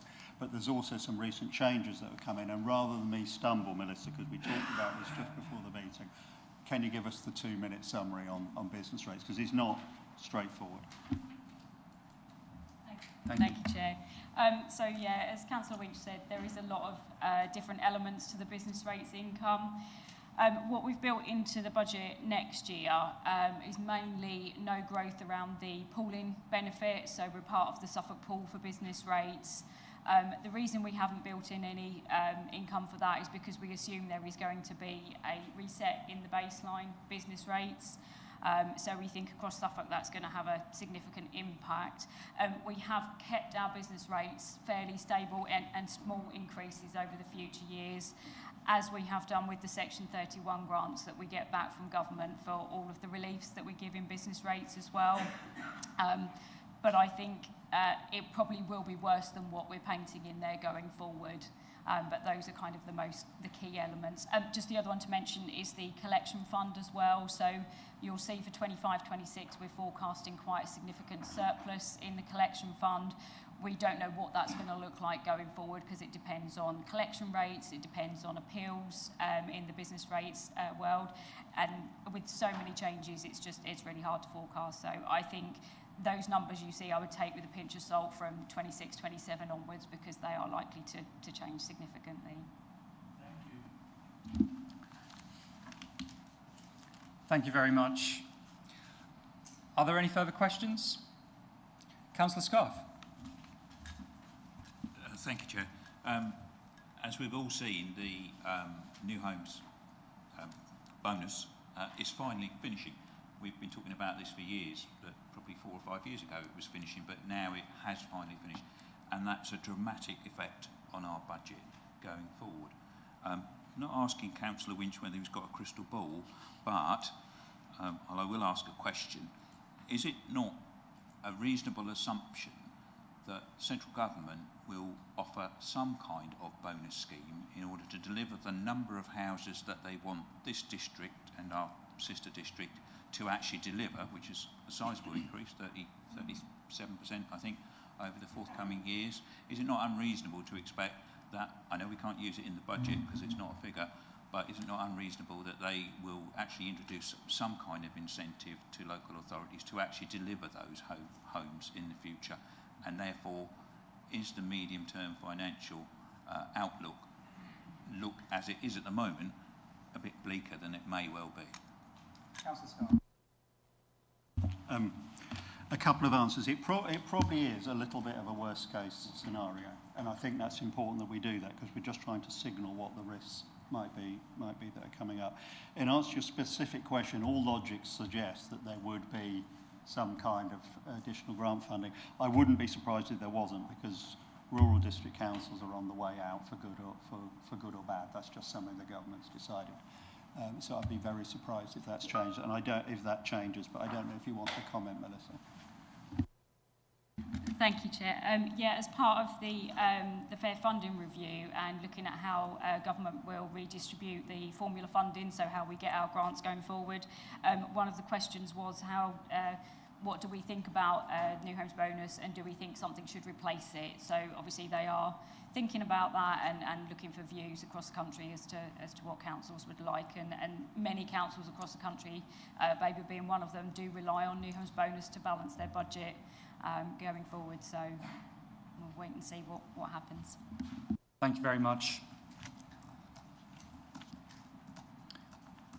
Okay, as the questions have finished, we will now move to the debates. Councillors will only be allowed to speak once for 3 minutes, and this will be timed. Would anybody like to debate? Councillor Mellon. Thank you, Chair. Can I thank the officers and Councillor Winch and Councillor Pearson for their work in putting together the budget. And I'm really pleased that we're in a position to be able to freeze council tax this year. Now, we are in this fortunate position because of what has happened in the past. That includes a large amount of housing growth, which Councillor Scarf just referred to, and which has delivered new homes bonus. And also, I'm happy to acknowledge the previous administration took a decision to purchase land at Gateway 14, a potentially risky decision which has paid off handsomely since the site received the Freeport designation. This puts our general fund in a strong position, so we are able to freeze council tax this year, and we can still be ambitious about investing in the district. Now, a substantial part of those investments are projects that were kicked off under the previous administration, namely Shelf, the Stowmarket Sports Project, and the Skills and Innovation Centre of Gateway 14. Now, these are both significant initiatives and are moving forward. In fact, we are breaking ground on the Skills and Innovation Centre next week. So without going into the detail of the budget, I think the residents will welcome the fact that our portion of the council tax is not going up, though of course our portion is less than 10% of the total they pay. We will continue to provide a wide range of services, and households will pay in council tax around the price of a takeaway coffee each week for those. Now, to the opposition group, can I say that we are not refusing to invest in rural areas. We are already doing so, and we have further opportunities to do so from the renamed fund. As Councillor Pearson pointed out, and she is the lead member for finance, 70% of our investment will be outside of Stowmarket. So it would be a gross mischaracterisation to say that our funding is all going to Stowmarket. It is not. Now, we have effectively accepted one part of the amendment through the renaming of the Regeneration in Towns Outside Stowmarket Fund, and that specifically references rural areas. Councillor Winch has put forward a balanced budget, an ambitious budget, and one that works towards our aim of supporting our communities. As a Green administration, we are focused on sustainability, on resilience, and on having a thriving district, because we think that is the best preparation for an uncertain future. Now, we now have an occupant of the White House who denies the reality of science. We have a Labour government that has turned its back on environmental concerns and seems much more concerned about building runways. We here in Suffolk are focused on the future, and that is very uncertain. But this budget puts us and our communities in a good position to face that uncertain future. So I'll be voting for it. Thank you, Chair. Thank you, Councillor Mellon. Councillor Patchett. Thank you, Chair. Very supportive of the budget. Well done to Janet and Richard and the finance team for doing such an excellent job. When the budget came to scrutiny, we did push in a few recommendations, and I was very glad to see that the enhanced locality budget came through, because this was something that I'd sort of personally been pushing for since becoming a councillor, because I think the locality budget is so important, because we as councillors, all 34 of us, we know our communities and we know where that money should go. And it's an excellent tool for all councillors to sort of to show their worth and show that they actually do care about their communities and they know the exact place to invest. So again, Richard and team, Janet, well done. It's a very balanced budget, a very fair budget, and I do definitely support it. So well done for the good work. Thank you. Councillor Baker. Thank you, Chair. Yeah, I wanted to say that I'm really impressed by the budget and all the work that's been done by Councillor Winch and Councillor Pearson and all the team. I don't know if anybody is as dull as I am, but if you go back and look at the financial budget, this time, previous years, for the last 5 years, this is the most comprehensive budget. It's the most sort of considered operational and strategic budget that has been put forward. So if you actually look at that level of detail, they really have gone through it with a fine-tooth comb, and they haven't actually rose-coloured it. You know, there's no tinted glasses here. They've laid exactly out as it is, the good and the bad, and I think they're doing the best with what they've got. When we've had conversations with Melissa Evans, finance director, is that you identified a number of key concerns, key priorities, and they've all been addressed within here. So I'm really impressed, and I'll be voting for that. Thank you very much. Councillor Mansell? Thank you, Chair. I'd just like to actually compliment what Councillor Patchett said. I happened to be a substitute on the Overview and Scrutiny Committee when the budget was discussed, and we did make a number of recommendations, and I'm really pleased that the Cabinet have answered all of those queries and responded adequately. They took on board our concerns and have addressed them in the report. I am not usually somebody who goes through figures with a fine-tooth comb. I may be a mathematical scientist, but finance normally switches me off. So I would just like to thank Councillor Winch in particular for his address to the Council, because it all made sense. And there is so much uncertainty for local government over the next few years. I think it is important that we do have a nice, clear budget, and we have some deliverable targets that we can complete during the limited time we have left as a district council. And I'm very pleased to be able to support this budget. Thank you. Thank you very much. Councillor Richardson? Thank you very much, Chair. And before I go into sort of the contents of my speech, I would just like to say to apologise to Councillor Winch, because I didn't, in my summing up, thank him for his consideration of the amendment. I know obviously it wasn't fundamentally accepted in the end, but I know he spent a lot of time speaking with me, trying to finesse the wording of it, and so I do appreciate that, and the tone of his response when he made his decision, so I do appreciate that. Finally, then, turning on to the budget itself, and again, although I am disappointed by the decision on the amendment, I do think, on balance, I am prepared to support this budget. And obviously, I thank Councillor Winch and, of course, the finance team for having put it together.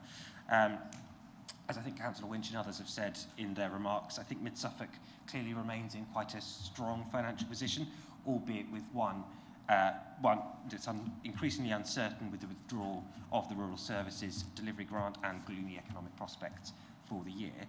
I do, however, welcome the freeze in council tax, which I believe is both affordable and sensible under the current circumstances, and I am especially supportive of the proposed increase in councils' locality budgets, precisely because in all the time I've been a councillor, it has always been heavily oversubscribed. And that was hence the logic of the amendment, but this is at least a positive, if small, step forward.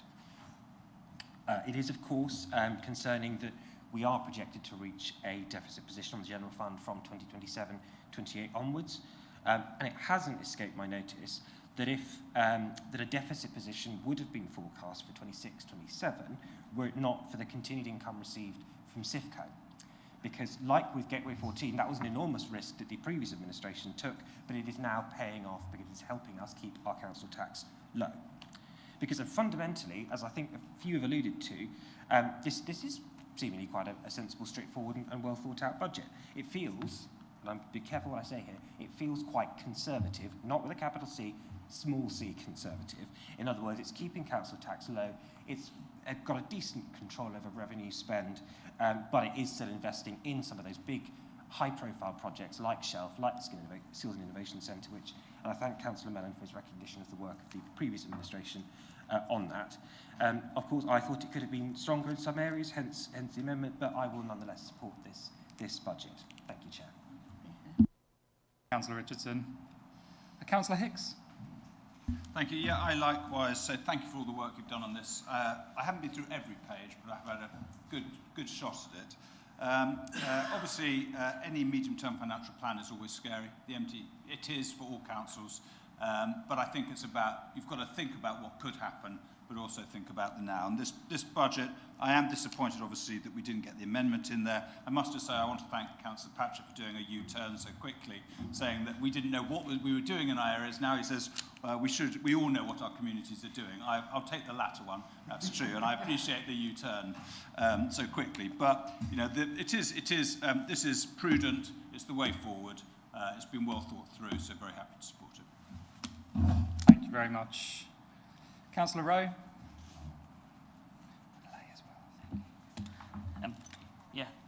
Echo what everyone else says, and a lot has been mentioned about the capital spends, but I also want to say it's good that we're able to support our residents through some of the revenue spending, and it's not the most interesting bits of council, but as you can see coming up, we've got things like joint local plan and being able to resource that, and being able to then make sure that what the planning process more meets what we want locally, and that things like that take money and resource, and so I'm really pleased that we're able to have a budget which meets all the varied things that our council does and what we've got in our action plan. Thank you. Councillor Lay? Thank you, Chair.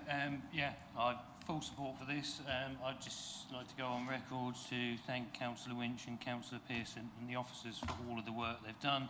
Each time this has come through as a group, it's been a lot clearer.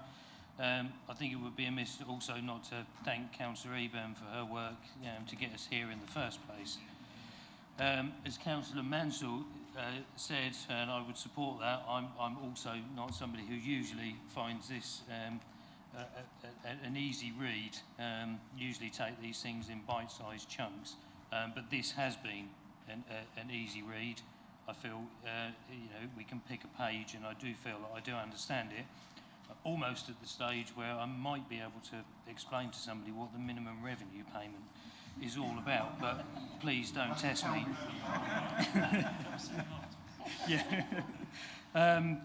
But I mean, this is less than £3.37 per week, and as Councillor Mellon said earlier, it's less than a takeaway coffee. I had a little look to see what else we might get for less than £3.37 a week. A Netflix subscription came up, and it got me thinking about, what could this administration do if we had somewhere near 17.3 million subscribers? But I'll leave you, car park that thought. Full support for this. This makes our communities more resilient, it makes them healthier, it makes them better connected. There are lots more things that I could say, but yeah, well done everyone, and full support from me. Thank you. Thank you. Councillor Stringer. Thank you, Chair. I won't make much of a speech about this, because I've got a load of stuff coming up later.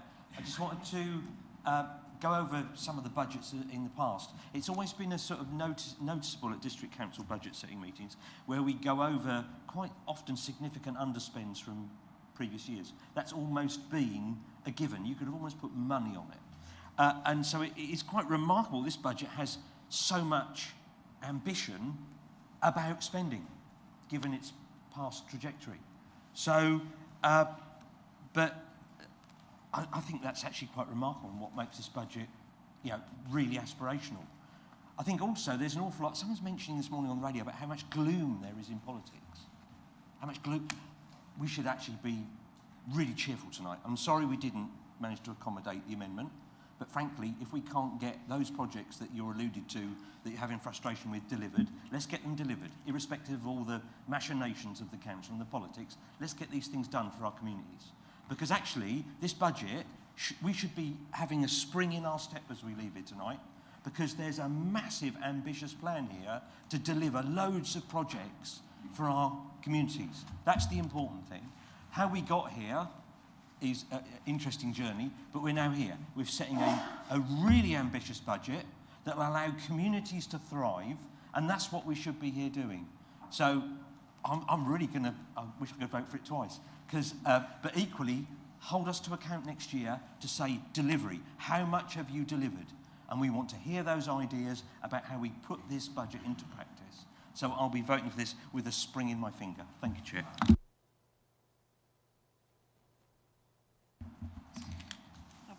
very brief, but I just want to say thank you to Councillor Winch for the very long list of things he read out right at the start that the budget's actually going to deliver.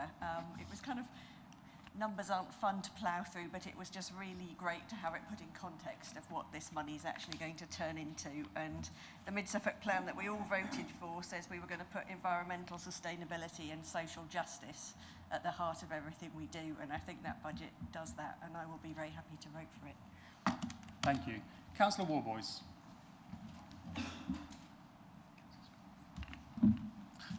Thank you, Chair. Yes, I will be supporting this budget as well, and I thank Councillor Winch and the officers for the huge amount of work that's gone into it. I particularly welcome the capital funding for temporary accommodation. This will reduce immediate costs and achieve better value for this mandatory service. It will reduce our reliance on the private sector and ensure our temporary accommodation is more suited to the particular needs individuals and families needing this support. There are 2 schemes underway, both of which are outside Stowmarket, and as is the nature of these resources, they will provide a service for people far beyond their immediate communities. We should try and draw fences perhaps around what we are providing within Mid-Suffolk. Thank you, Chair. Thank you very much. Councillor Scarr. Thank you, Chair. It's always interesting as Vice Chair that I get up and actually speak about things, because I always feel, perhaps should I or shouldn't I? But as leader of the Lib Dems, I will. I think the budget's very clearly presented, so congratulations go to all, including the officers, for that. I think it is spending our money wisely. It is actually delivering a very ambitious programme for our residents. And in terms of how we work together, I think we are working together for the benefit of our residents in a way that I find truly refreshing compared to some of the stints that I've had on councils before. There's something for everyone in the budget, and I think that's great. But whatever happens, I think this budget will leave a legacy, and I think as we move to the end of the cycle of this council, sadly, I have to say, I think that is the single thing that I think we must do. We must leave a legacy for our residents that can't be unpicked at a later date. Thank you very much, Councillor Scarf. Councillor Whitehead. Thank you, Chair. I think, like Councillor Scarf, I feel as leader of the new Mid-Suffolk Independents, I ought to say a little bit about the budget. And firstly, I'd like to thank Councillor Winch for what I suspect is the longest budget introductory speech in the history of this district. But very welcome, very detailed, very precise. Thank you. So I'm delighted to see the Green administration has, albeit a year late, come to the same conclusions as the previous administration in recognising, with the large in-year surpluses and council's large levels of reserves, that an increase in district council tax is not required. I argued last year that an increase in 24-25 was not needed, but that fell on deaf ears. That increase raised £142,000 in extra money from our residents. And that's just a small, minute part of the forecasted 6.7 million surplus expected in 24-25. And that prior year increase now generates an extra 147,000 within this year's budget surplus of 2.3 million. So again, just 6%. Last year's increase was not needed last year. Likewise, it was not needed this year. But although my arguments fell on deaf ears last year, I am delighted the message has finally been heeded and that no increase is proposed for this year. With the frantic house building we've experienced in Mid-Suffolk, the tax base this year is up 3.77%, which alone brings in an extra inflation-busting 267,000 of council tax to the district. With this enlarged tax base, a case could actually be made for reducing the Band D precept, but I know from sad past experience that will be a step too far for the majority of councillors here. So I didn't waste my time this year proposing such a move. At the end of the day, this is the Greens' budget to own. It's their budget to justify to residents. We all talked about the large levels of reserves. In March 27, the forecasted reserves in Mid-Suffolk per resident are forecast to be 4.48 times the level of reserves at Babergh. So I was delighted during questioning on the debate that Councillor Winch agreed to work cross-party to see how some of these large reserves may instead be spent locally over the next few years. So I will vote in favour of this budget with its zero council tax increase. I feel it could have been bolder, but I know that would be too big an ask for the majority of councillors. Thank you. Thank you very much. So I think to wrap up, I would just really like to thank Councillor Winch for painting the picture of the budget so elegantly, and for Councillor Winch's and Councillor Pearson's contributions to the budget. I think it's also really important we acknowledge Councillor Eburn's work here as well. And also to thank, of course, the officers, including the Melissa Evans, Director of Finance, for being here tonight to help answer questions, and for the officers' work on this as well. In accordance with... So, Councillor Winch, do you wish to add anything else before we go to the vote? I'm going to let Councillor Pearson start up. Councillor Pearson, please.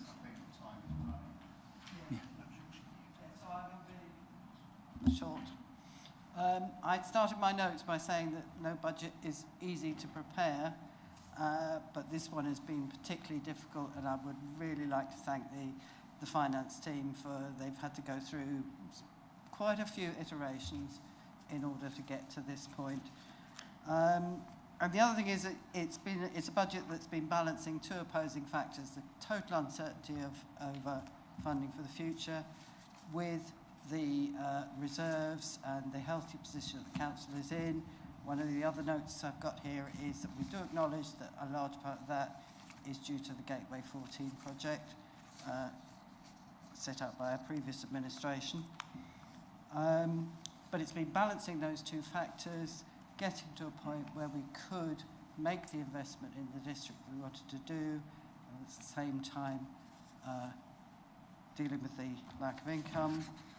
I certainly feel we've got there, and I'm very happy to recommend this budget. Thank you. Councillor Pearson. In accordance with Council Procedure Rule 19.3, immediately after any vote is taken at a budget decision meeting of the Council, the names of councillors who cast a vote for the decision or against the decision, or who abstain from voting, shall be recorded in the minutes of that meeting. I will now ask the Acting Head of Governance and the Civic Officer to conduct the electronic vote. Chair. Sorry. So, if I may, the blue light is on the HRA. Okay. Thank you. We will make sure that the correct item is available for voting on.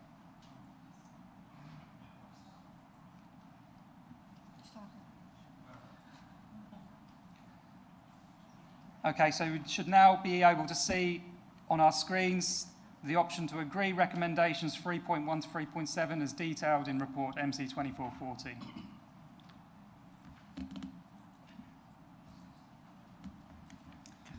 Councillor Bradbury, may I take your vote, please? Thank you. Councillor Carter? Thank you. We're going to have to undo this one, aren't we? Housing revenue account says it's carried. HRA says it's carried. Yeah. That's all right. Thank you.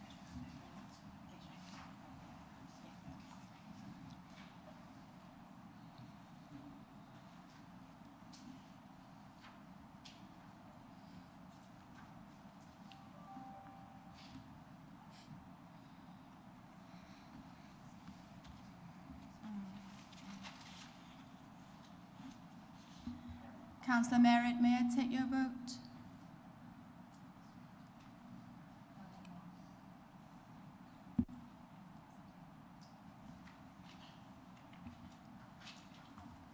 Thank you, members. That is 30 votes for.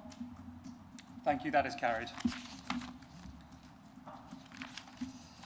Okay, we now move on to item 10. It's the Housing Revenue Accounts 2025 to 2026 budget and 30-year business plan. Officers with us this evening to help us on this are Melissa Evans, Director of Finance, Deborah Fenton, Director of Housing, and David Fevier-Ward, Head of Finance. I would like to invite Councillor Winch, Acting Cabinet Member for Finance and Resources, to introduce paper MC 2441 and to move the recommendations in the report, please.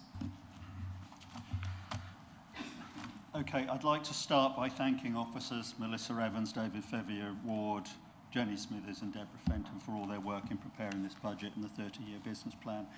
Now, we've discussed the 30-year business plan at the previous council, and I think we kicked that around in a fair amount of detail. So I'm not planning to repeat all of that discussion again now, so I'm going to be, I've got quite a few pages here, but I'm going to skip over some of them. I'm going to try and be brief. So just in terms of what's happening next year, we're anticipating a deficit in the HRA of 2.1 million, and that's on a top of a deficit this year of 2.3 million. And our reserves will end up at 2.9 million at the end of next year. Now, this paper gives a comparison of the budget versus last year's budget and against the latest view. And when I look at the numbers, I find it much easier to look at the budget versus the latest view, because so many things have changed in the HRA, the recalculation of our depreciation, the change in the way we apportion debt, and the changes in direct costs. So very, very quickly, if I look at our income, we're anticipating a rise in our income of about 4%. And that comes from our rents increasing by 2.7%. So our rent increase is really dictated, our maximum is dictated by government. But we've introduced this year something called rent tolerance, which I think you'll all remember. It means that we can increase, when the property is let, just this once, we can move the rent to target rent plus 5%. So over time, it will increase our rent base. The other thing we've done in relation to our income this year is we're slowly trying to increase our service charges, and we've introduced a new charge, service charge for people in general needs, particularly in blocks. So that's how our income is moving by 4%. If I look at our costs, they're increasing by 5.4%. So we've got a problem really where our income is still not rising above our cost base. And there's various reasons for the overrun in our costs, but primarily it is all focused around the need to improve our core service to our tenants. And it's all the things like improving our compliance, making sure our regulation is okay, reorganising our direct labour organisation, changing and reviewing our contractors, improving our void service, the huge amount of work around tenant engagement, improving our complaints handling, the whole of the service. The way I simplify this in my mind is by looking at what does it cost per property. So roughly, our income from a property is £6,000. And roughly, our direct cost in looking after that property is £4,000. So, okay, that's a £2,000 margin. But our depreciation and interest charges are 2.5k. So we're minus £500 on every single property at the moment. In the budget, it mentions changes to the right to buy. So generally, this is good for councils. Not generally, it definitely is good for councils because the rules have been changed to make right to buy less attractive. So our right to buy is moving to roughly 6 per year. So that will be a lot better. We are spending quite a lot of money in our capital programme, even though our loan is increasingly, I'm not allowed to use the word out of control, but it's semi-out of control. We're doing significant decarbonisation, £2.4 million worth next year, significant investment in kitchens, bathrooms, windows, doors, fire safety, £3 million. We've increased our budget for disabled adaptations to £500,000. We're doing extensive investment in heating, £1.2 million, and a very, very significant investment in roofing, £3.3 million. And a lot of this is a result of, we now know much better the state of all of our stock, because we've got a proper stock condition survey. Just looking at the HRA business plan, looking further ahead, and I'm really going to be extremely quick here. We went through last time that what we've effectively done is made the decision that we'll finish off the schemes that we're doing, and then we won't really we'll be doing hardly any new build within the HRA, just minor things. We need to think of ways that we can get ourselves out of this problem. So at the moment, we're looking at how can we use funds, and I mentioned this in the main budget, how can we use capital receipts in the general fund to subsidise the HRA. But all of these things don't really cure the long-term problem. They give us a short-term benefit in reducing our interest payments. And we're continuing to grapple with the problem of our cost base.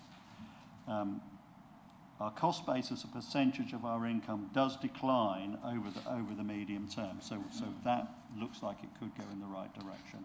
We're also looking at things like disposing of stock where it's uneconomical, and that's something that's going to be reviewed later this year. So just some final words.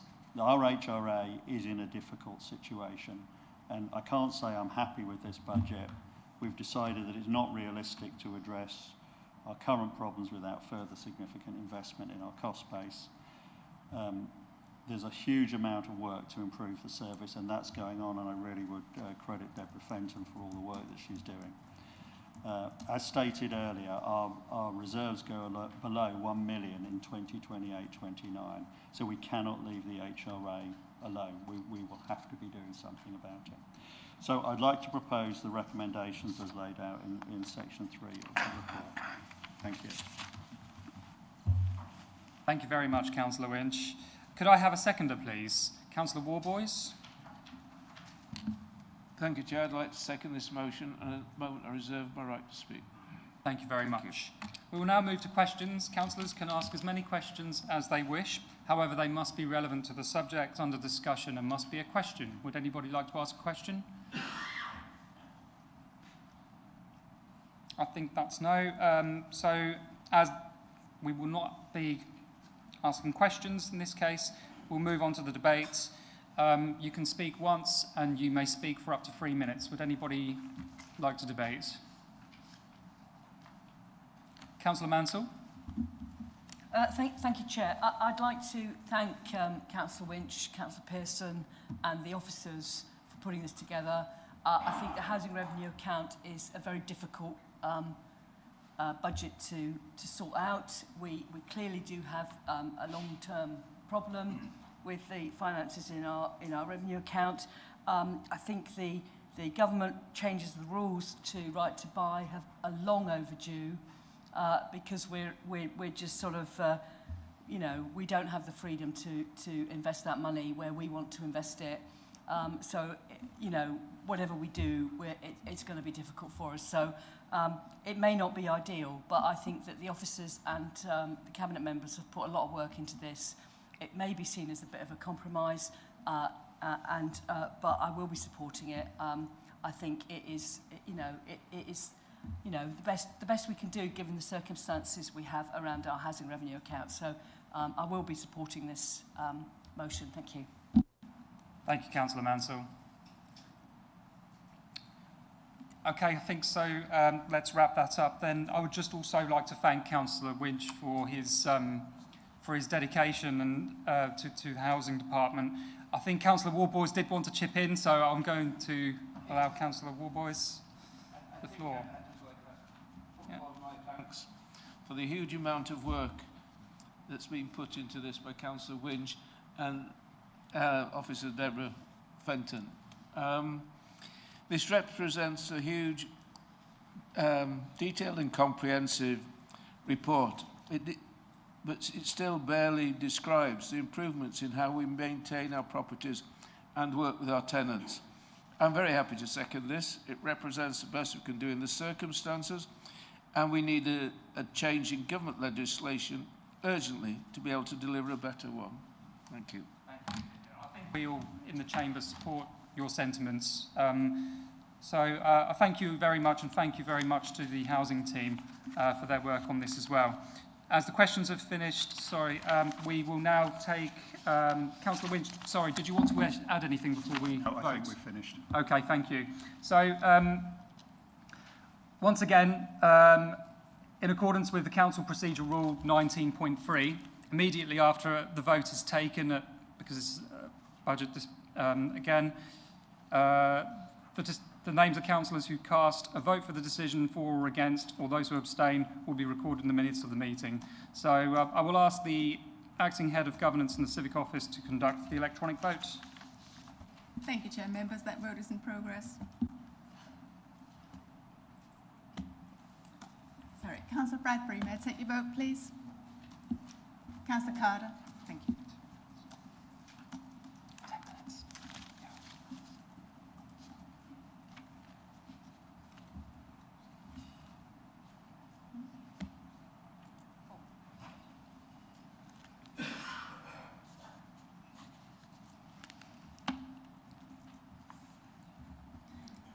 Thank you, members. That's 30 votes for. Thank you. That is carried. We are going to adjourn for a break. We're going to have 10 minutes. It's now 25 minutes past 7, so please be back ready to resume the meeting at 35 minutes past, please. Thank you.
Thank you. We will now resume the meeting.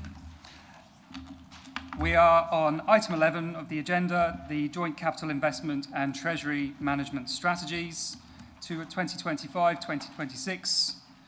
Officers with us for this include Melissa Evans, the Director of Finance, David Fevrier Ward, Head of Finance, and Alistair Greer? No, okay, thank you. So I would like to invite Councillor Matheson, Joint Chair of the Joint Audit and Standards Committee, to introduce paper MC 2442 and to move the recommendations in the report. Thank you very much, Chair. This report presents the Joint Capital Investment and Treasury Management Strategies for the year 25-26. The strategies are the plans to provide for and manage the flows of money that are required by the two budgets that we've just approved. I would like to thank the officers who've carried out this inevitably complex work of knitting them all together. This is an annual report in accordance with regulations and best practice. This report was considered at the Joint Audit and Standards Committee on the 10th of February and is presented to this council meeting for approval. The report contains a number of recommendations as follows, and there are quite 9 in fact. Firstly, the approval of the Joint Capital Strategy, which is set out in Appendix A, and that includes a policy change to reduce the limit for capitalising assets from £10,000 to £1,000 per item. Secondly, approval of the Joint Investment Strategy for service and commercial investments as set out in Appendix B. Thirdly, support for the development of an environmental, social and governance strategy for financing capital projects and to work in conjunction with Strategic Asset Management Strategy and the Treasury Strategy, which are discussed in Appendix C. Fourthly, to ask you to approve the Joint Treasury Management Strategy, including the Joint Annual Investment Strategy as set out in Appendix C also. Key features of this are to increase the investment limit from 2 million to 5 million for any one counterparty and to remove the upper limit of 2 million on the operational bank account, bearing in mind that the larger sums of money that are moving through the council's accounts. Fifthly, to discontinue lending to other local authorities in 25-26. Sixthly, to approve the Joint Treasury Management Indicators as set out in Appendix D. Seventhly, to approve the Joint Treasury Management Policy Statement as set out in Appendix F. Eighthly, to approve the Joint Minimum Revenue Provision Policy Statement as set out in Appendix G. And thanks to, was it Councillor Lay that said that he felt the budget was so clearly explained that he now understood even that. Well done. And finally, to note the key factors and information relating to and affecting Treasury management activities set out in Appendix E. There's one change to the report from the version that went to the Joint Audit Standards Committee in 10th of February, and that is in Appendix C, paragraph 435 and 436. These paragraphs set out the Council's policy on apportioning interest to and from the Housing Revenue Account and the General Fund. And I'm not going to give you all the details of that, but you can find them at those paragraph numbers. The previous version of the policy used a sort of broad brush approach of the net movement during the year, but in future interest will be accounted for on each transaction between the two budgets that you've approved. And this amendment brings the strategy into line with the change to this policy that was agreed last year. Finally, 2 points to mention on delivering the intentions of our Green administration, which have been delayed by finance staff shortage and the competing pressures of producing the budgets and year-end accounts for the two councils. I'm pleased that we now have a strong team in post to carry this work forward. There are two, so the two things that I wanted there is firstly that the future of the pooled funds will be on the agenda for the Cabinet meeting on 4th of March next week, and that work began in 2023 to progress our environment, social and governance agenda, and this is referred to in Appendix C. Happy to take any questions on the report, and I'm pleased that the Director of Corporate Resources and indeed the Head of Accounting are here to help with any tricky ones. Thank you, Councillor Matheson. Could I have a seconder, please? Councillor Baker. We will now move to questions. Councillors may ask as many questions as they wish, however, they must be relevant to the subject under discussion and must be a question. Would anybody like to ask a question?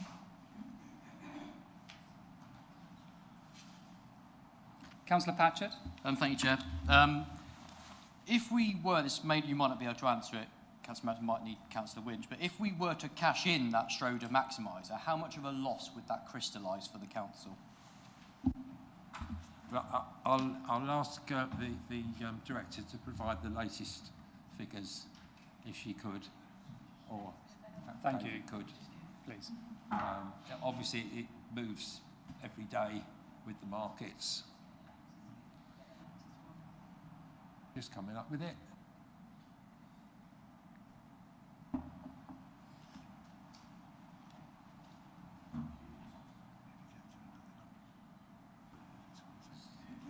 If we could go to another question, we'll come back to this if it may take a little time. Just anybody else got another question at all? Oh, they've got the answer. Thank you. Thank you, Chair. So the loss of the general fund would be £277,000. Thank you very much. Does anybody else have a question? No? Okay, as the questions have finished, we will move to the debate. Councillors will be allowed to speak once for 3 minutes, and this would be timed. Does anybody want to debate?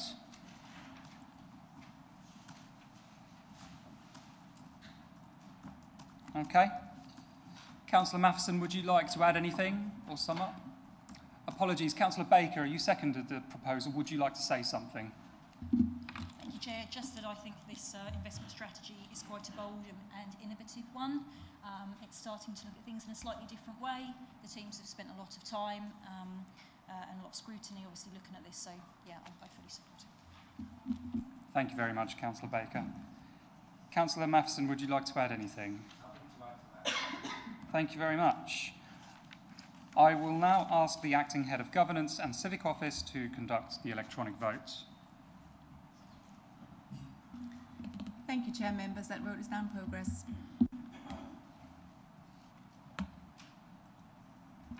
Councillor Bradbury, may I take your vote?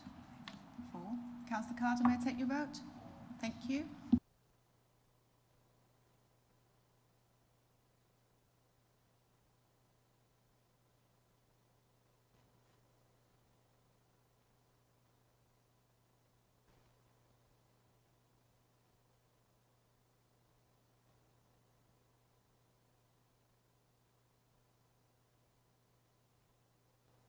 Excuse me, Councillor Hicks? 4, thank you.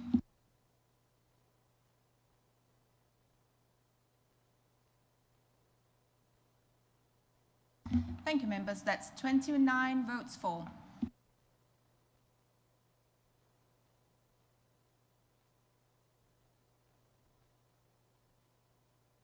Nine. We have the officers, Philip Isabel, the Acting Director of Planning, and Robert Hobbs, Head of Strategic Planning, with us to help us answer questions. I would like to invite Councillor Stringer, Cabinet Member for Heritage, Planning and Infrastructure, to introduce paper MC 2443 and to move the recommendation in the report, please. Thank you, Chair. I welcome bringing this paper, and I'd like to thank the officers for all the work in getting this paper this far. Do a little bit of history first before I go on. Our current joint local plan, as you probably know, is in two parts. Part one is already now our adopted plan, along with all the neighbourhood plans and other planning policies and supplementary planning documents that we have. And we were due to be working on going to part two of that plan to complete the set, as it were. However, on the 12th of December 2024, the government made a couple of very big announcements about the National Planning Policy Framework that really affects the planning here in Mid-Suffolk and Babergh. The first announcement they made that was significant was the housing numbers that we were expecting to deliver went up by circa 37%. And the other thing quite crucial to us here in Mid-Suffolk is that previous years of over-delivery in housing numbers against target could no longer be counted going forward. That sounds a bit of a mouthful, but here in Mid-Suffolk that's quite critical, because for the last few years we have significantly over-delivered on our target of 535 a year. We've probably over-delivered by circa 400 per year, and we can no longer count those going forward. So it does mean that the very young Joint Local Plan Part 1 might have some issues going forward. Because we take this incredibly serious here at Mid-Suffolk, our good officers had booked a session with the Planning Inspectorate to come and visit us and go through the various issues we had. And that visit happened, I think about 7 days after the government announced the MTPF. So we were probably the first council to have a chat with the National Inspectorate to see what the new MTPF challenges would mean for us. And they are quite significant. Our target number's gone up from 535 a year to 734 a year, 37% increase. And I say 17th of December, we had a meeting with the Planning Inspectorate. Now, the Planning Inspectorate can't give us advice. They can't say, if I were you, I would go and do that. But what they can do, and it was very helpful, they can sketch out particular scenarios of what could happen if we go forward. Now, we could just carry on with Joint Local Plan Part 1 and try and add the Part 2. The big issue we have with that is the old housing delivery number is enshrined in Part 1. So if we get in front of a planning inspector trying to complete the set, you can bet your bottom dollar the trade and the inspector will go, I'm very sorry, your numbers don't add up anymore. So that leaves us in a bit of a conundrum. Do we just carry on with that? Or do we, with local government review coming up and in a year's time, there'll be a mayor looking at strategic planning. We could just stop. We are not going to just stop, because we know what happens if you let your planning policies slip and they become out of date in the eyes of the government.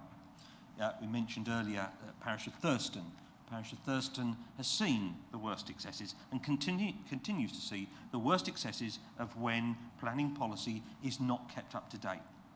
We certainly wouldn't want to see anything like that on our watch. So even if this district council will be something else before this plan comes to be adopted, it is a major part of any legacy this administration want to leave is an intact local plan.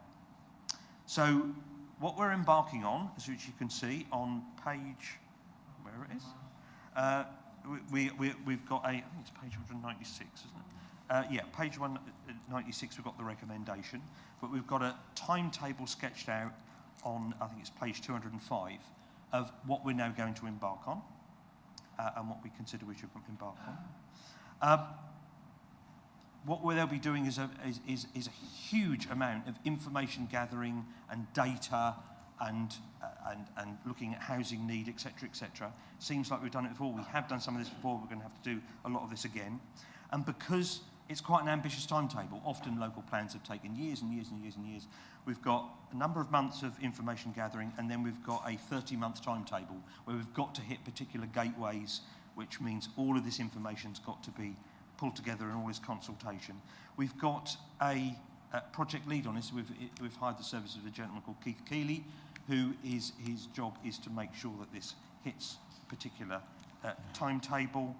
And also, the other reason for doing this now is if we do adhere to this timetable, our planning policy framework and housing allocations will be broadly in line with most of the rest of Suffolk. So actually that would be another major plank of legacy as we go forward. So if we do have a different council structure, they will then be fairly well aligned. So I think I'm now happy to move the recommendation on page 196, 3.1, and I ask for a seconder. Thank you, Councillor Stringer.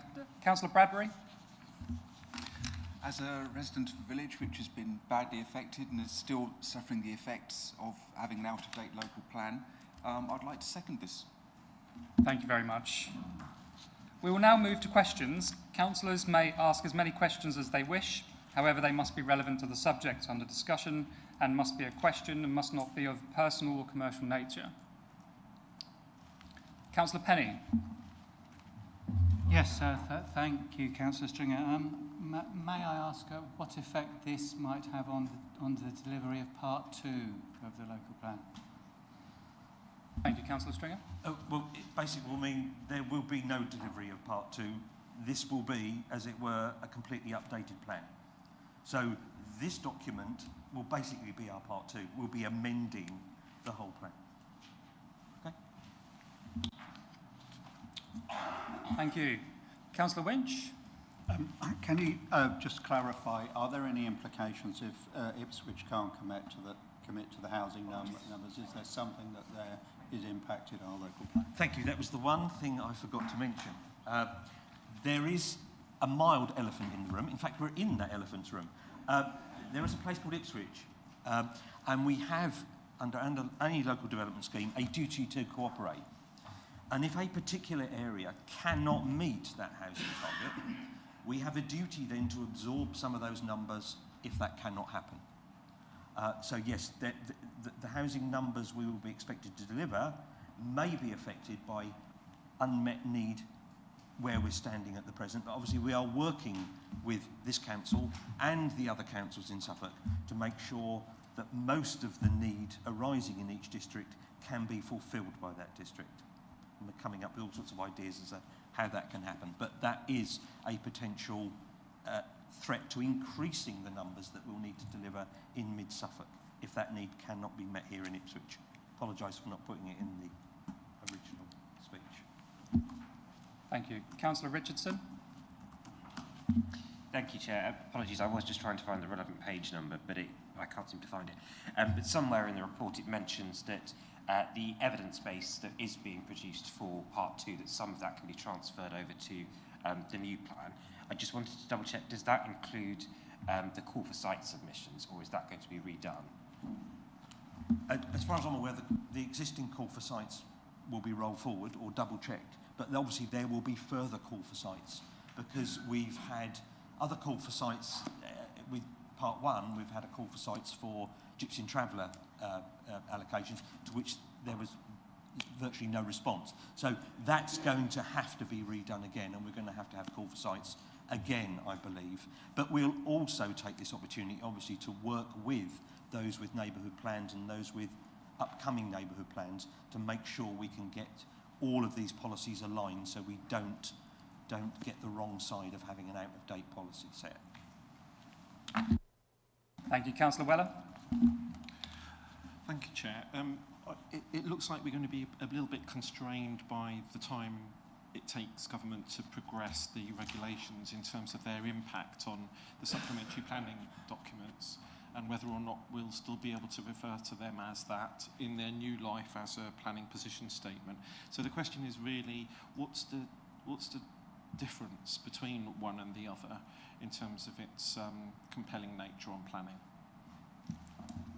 I would suggest that's an ecumenical question, and I will refer to the experts to be able to actually give you a concise answer to that, because I know often I might mangle the word, and I'm not going to.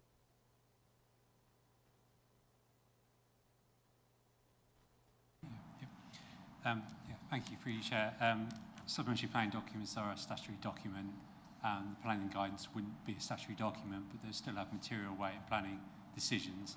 And the idea of taking them through consultation gives a bit more weight to their validity when they're used in the development management process.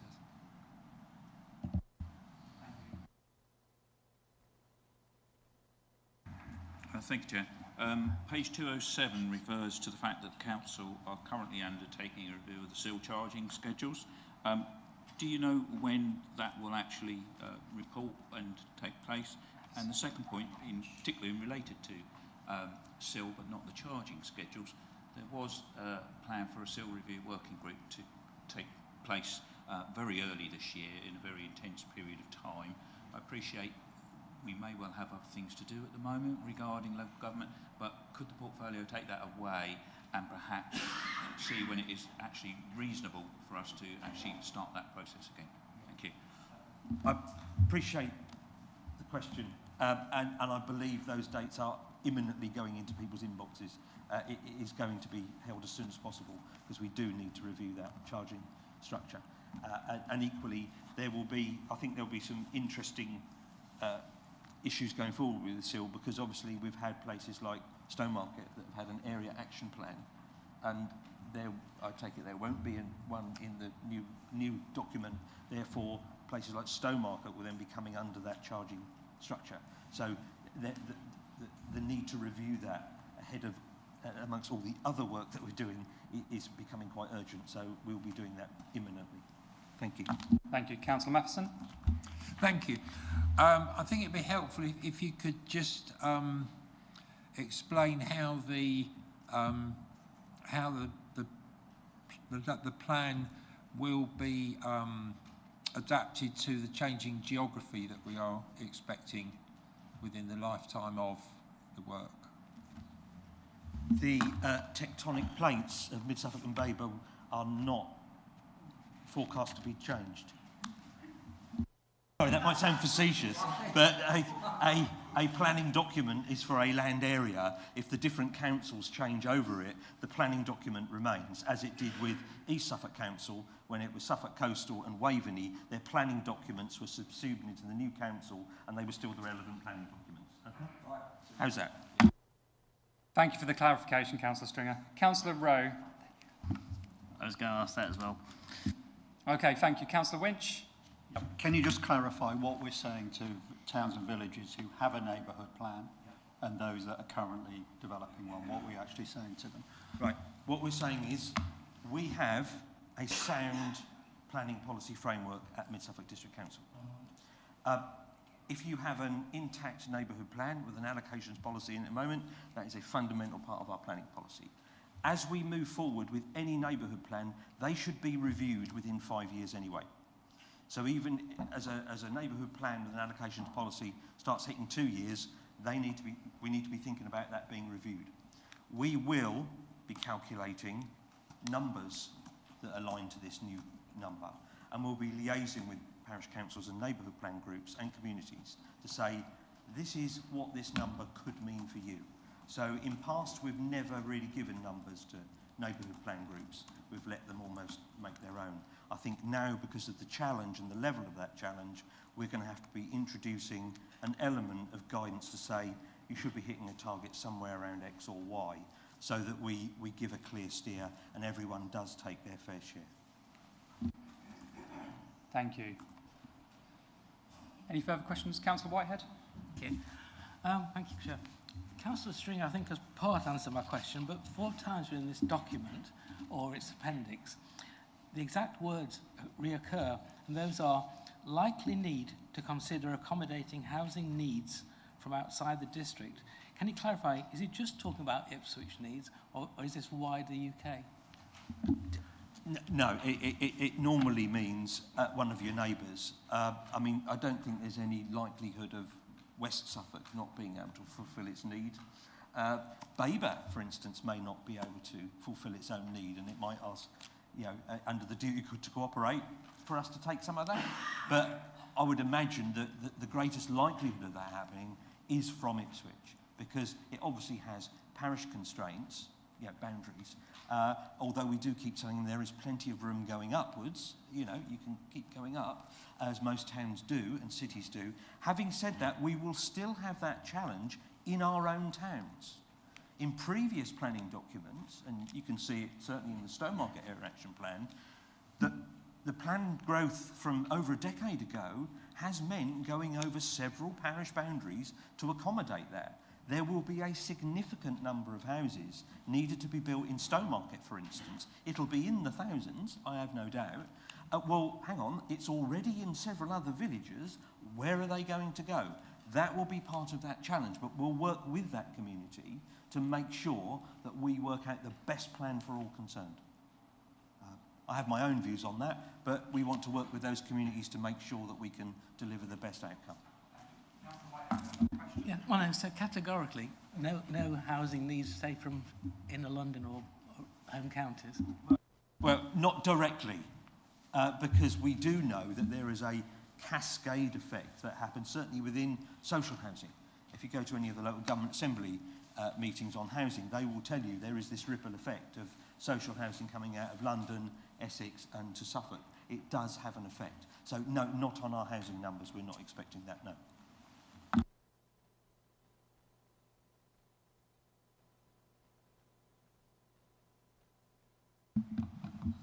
Thank you, Chair.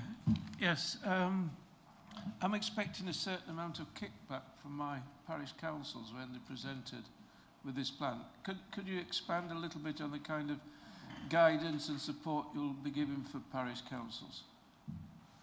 The kickback or kicked bottom from a plan coming into focus, if you look at the timetable, that's at least a year and a half before any draft plan is even to be. But in that meantime, we will want to be working with those parishes to make sure their neighbourhood plans, for instance, are out of date. And if they haven't got one, let's give them the choice to have one.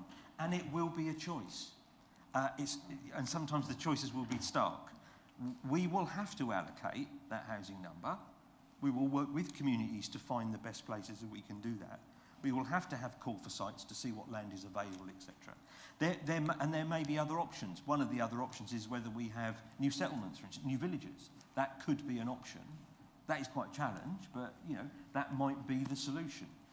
You know, through the consultation process, we will work with them. So, but rest assured, this council will want to work with those communities, and that's why we want to identify the level of that challenge as early as possible, so there's not a horrible surprise when we finally come to a draft plan.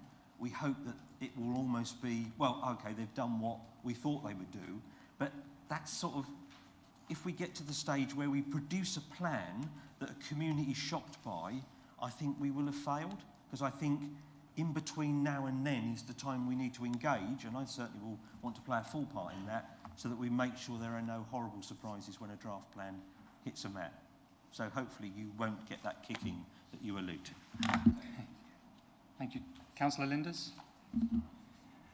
Councillor Stringer, would you please make sure that we are all getting copies of the guidance to the parish councils? That would be very, very helpful. Thank you. Thank you very much. I think there are no further questions, so I would like to move to debate. Councillors will be allowed to speak just once for 3 minutes, and this will be timed. Would anybody like to debate? Councillor Richardson. Thank you very much, Chair. Firstly, can I just say thank you to the officers for the speed with which they have brought this to the Council after the Government's announcement. I think it is important we do move quickly on this, given the implications for our district. I will try and be brief myself, not least because I think what Councillor Stringer said sort of summed it up perfectly, is that it would be intolerable for us not to have, not to finish this term of the Council and not to have an up-to-date local plan. And I think the Thurston example is absolutely perfect in demonstrating the importance of that. Just as a slight aside, or as a slight anecdote as an aside, Councillor Babergh and I had Thurston Parish Council meeting the day that the government announced Suffolk County Council would be included Suffolk would be included in the government's devolution priority programme, and the first thing they said to us was, well, that's all well and good, but what does that mean for part 2 of the joint local plan? So I think that it is understood the significance of this in our communities. And of course, legacy is probably absolutely the right word, because we know that the disruption that communities can face extend well beyond the sort of the first year or two after planning decision is made. I mean, we've still got issues in Thurston 8 years after the initial 5 were given approval back in 2017, before I was even a councillor. And I'm sorry to say, Councillor Babergh, we've had another email this evening saying there's been a significant issue. But just sort of as a final point to reiterate, I'm grateful to the answer that you gave to the previous question, Councillor Stringer, but yeah, the importance of neighbourhood plans in this, I think, is absolutely imperative, particularly the Thurston example, given the issues with the wording that's in that currently, as he well knows. But I've got another one in my ward that has an established and made neighbourhood plan. I've got another that is just starting the process, which is fantastic. So absolutely, I think engagement with officers as early as possible in the process to support them to do that would be beneficial. So if you haven't guessed it already, I will absolutely be supporting this. Thank you very much. Thank you. Would anybody else like to speak? Councillor Mansell? Thank you, Chair. I will certainly be supporting this. We definitely need a programme moving forward in order to make sure our local plan stays as up to date as it can be, and as defensible for any appeals or planning decisions. We also, I know it's already been mentioned to thank the officers for moving at a pace, but of course that pace we're almost tied to that pace, because we've got to submit this framework of how we're going to develop our new local plan by March. So we've almost got to make a decision about how we're going to move forward. So I think this is the right move forward. And let's not forget that all the work that was done for our Part 1 can still be taken forward as I think they're called SAVE policies or whatever. So all of those planning policies that we have already adopted in Part 1, we don't have to redo that again. We hopefully can just maybe review them, but most of them will be going forward. So we have that security as well. So I will certainly be voting for this motion. Thank you. Would anybody else like to speak to this? Okay. Councillor Stringer, do you wish to add anything? Very briefly, Chair, I'd like to thank the comments from across both sides of the chamber. Thank you very much. I'd like to suggest that an opposition councillor used the word planning and the word speed in the same sentence. I think I could say my work here is done and leave, but no, our work here has just begun, actually. There is a monumental task in keeping to this timetable. And we need to stretch every sinew to do that, because we recognise the peril if we don't. That's certainly not lost here. And I say thank the officers so far, but this is really, the starting gun is about to go, and we need to make sure we do hit this. It is absolutely critical that we do this. Also, I'd like to say congratulations that there are neighbourhood plans being refreshed, worked on, and new ones coming forward. Given the debate earlier about community infrastructure in rural areas, please make sure any of those wants for sports facilities, facilities, get those into those neighbourhood plans. That is the best place to put them, the greater lever then we can have with developers to make sure you get that critical infrastructure that you need. But just like I say, reiterate again, thanks to the team. We've got a very, very tight timetable, so I'll keep the speech short.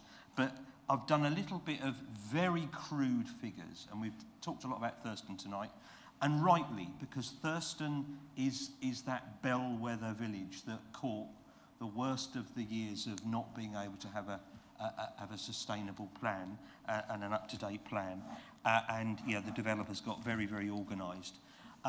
And what's interesting, if you look at even the new target, and you very crudely aggregate that across every settlement, a plan would never do that.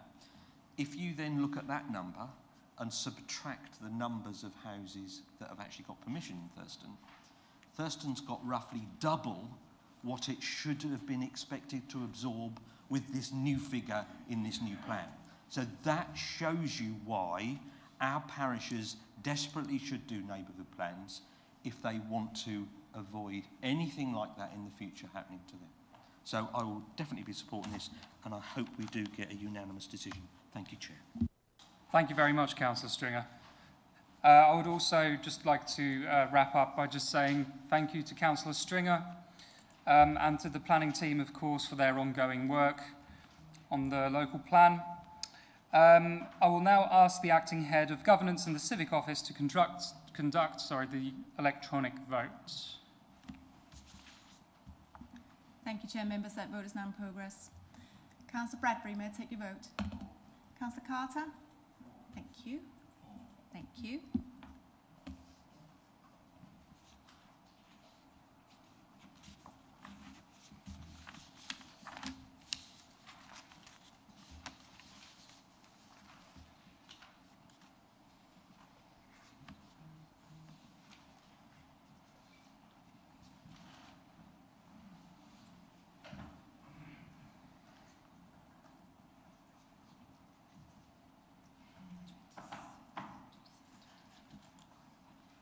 Thank you, members. That's 29 votes for.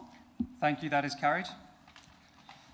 I would like to move on to item 13, the joint statement of community involvement. We have to assist us officers Philip Isbell, Director of Planning, and Robert Hobbs, Head of Strategic Planning. I would like to invite Councillor Stringer, Cabinet Member for Heritage, Planning and Infrastructure, to introduce paper MC 2444 and to move to the recommendations in the report. Thank you, Chairman. I will be a lot briefer than I was last time. If you want to change anything in terms of what we're doing with planning and the way we involve our communities, we have to update or go for a statement of community involvement. Fairly straightforward document. I mean, the major change within this is looking at what we do in terms of site notices. Site notices are, there's several statutory elements that we need to do, or a couple of statutory elements we should do. We at Mid-Suffolk District Council go over and above that. The major change in this is what we do in terms of minor applications and sending letters to affected neighbours. All the document says is that we can go and have a 4-week consultation about what people feel about this. I'll be completely open about it.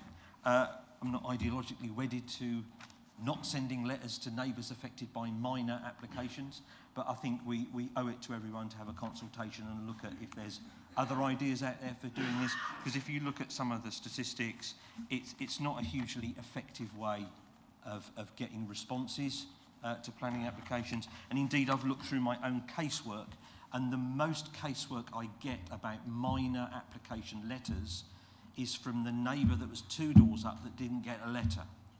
So I then explained to them, well, okay, I'm sorry you didn't get a letter, but have you got a comment about the application? Oh, no, what they're doing is fine. I just didn't get a letter and I feel left out. So there could be, that we're sending letters, almost, to very little effect. Not that we don't take community responses and people knowing about what's happening in their community seriously. What would be nice to be able to do is actually change national government legislation.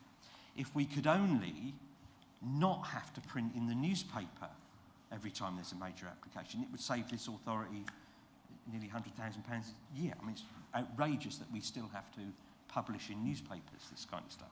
And also, we would quite like to be able to change the legislation around site notices.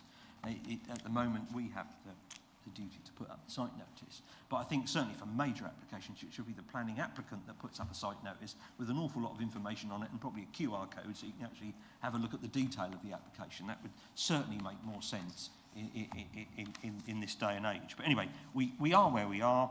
There's, if you agree to this document, we'll go to a 4-week consultation, but I also will make the promise that if the consultation comes back and people want us to have the same amount of letters or more letters going through the door, we will certainly listen to that and act upon it. Thank you, Chair. Thank you very much, Councillor Stringer. Could I have a seconder, please? Councillor Bradbury? Thank you. I'm happy to second this one. Thank you. We will move to questions. Councillors may ask as many questions as they wish. However, it must be relevant to the subject under discussion and must be a question but not be of a personal commercial nature. start off with Councillor Hicks. I think you had your hand up. Thank you. I've got quite a few. I hope you don't mind. So could you just tell me, could you just clarify exactly what a minor is? In terms, shall I give you all of them? Because none of them are complicated. What is a minor? The consultation, normally good practice is 6 to 10 weeks. I'm just wondering why it's only 4 weeks. How are you going to reach out to the people who are out there who have been, I mean, because people do take, this is, to me, this is bigger than I think maybe some people think it is in very rural areas. And how much will the consultation cost to consult with the people to find out whether it's a good idea or not? Thank you. A minor application, Councillor Hicks, you're a chairman of a planning committee, you're a former chairman, you should know. Less than 10 houses here, and it can be something, yeah, it could be a porch, it could be amending something quite minor. So you're not going to just, sorry. Majors will still be sent letters to. Yeah, cool. So you're not going to just, I agree, a porch, no problem, but 9 houses is a lot. So is there going to be a discrepancy between the two, or are you just going to classify all of that? There already is a discrepancy because both the 9 houses and the porch are considered minor. So if the consultation comes back and says you want a differentiation between that, we will try and accommodate that. Quite difficult to put that on a computer-driven portal, but we will certainly try, because I agree with you, to a small parish of 50 homes, an application of 9 houses technically would be quite large. Having said that, in a community of 100 homes, if it had a 9-house application, I bet people would know about the application before we even put the postage stamp on the letter, frankly. But we don't want to be complacent about community engagement, and we want to make as many people inside the system, as it were, than out. We want to work with and not do to. You mentioned about the consultation, how deep and how far. We're doing it now. We are community advocates. I certainly, take my role as a councillor incredibly seriously. I know you all do. We want you to be a lot of the eyes and ears on this consultation, please, because I roughly know my community. I check in with them every 4 years. An election, and that seems to be okay at the moment. That could change. After tonight, that could change. But I think you are also those eyes and ears. I know we've only got 4 weeks. I get that. If we need to make it longer, we need to mull it over. It's fine. Yeah, I mean, to me, it's not a massive issue. It might be to some. Let's make sure it's not a massive issue. Let's do if we agree to go out to consultation, we will, and it will be as meaningful as we can make it. And the cost, I will have to defer to officers about cost. Thank you. Through you, Chair. I can't actually give you a cost for the consultation, but if I can clarify, we are intending to email parish councils as part of this, and to work with our strategic policy team in order to reach out to those groups who quite naturally probably would not necessarily encounter this. But I think through those groups we do hope to make a lot of ground, and I would hope that the cost will be relatively modest, because we don't propose to do this by letter. Thank you. Councillor Richardson? Councillor Hicks asked my question already. Thank you. Thank you.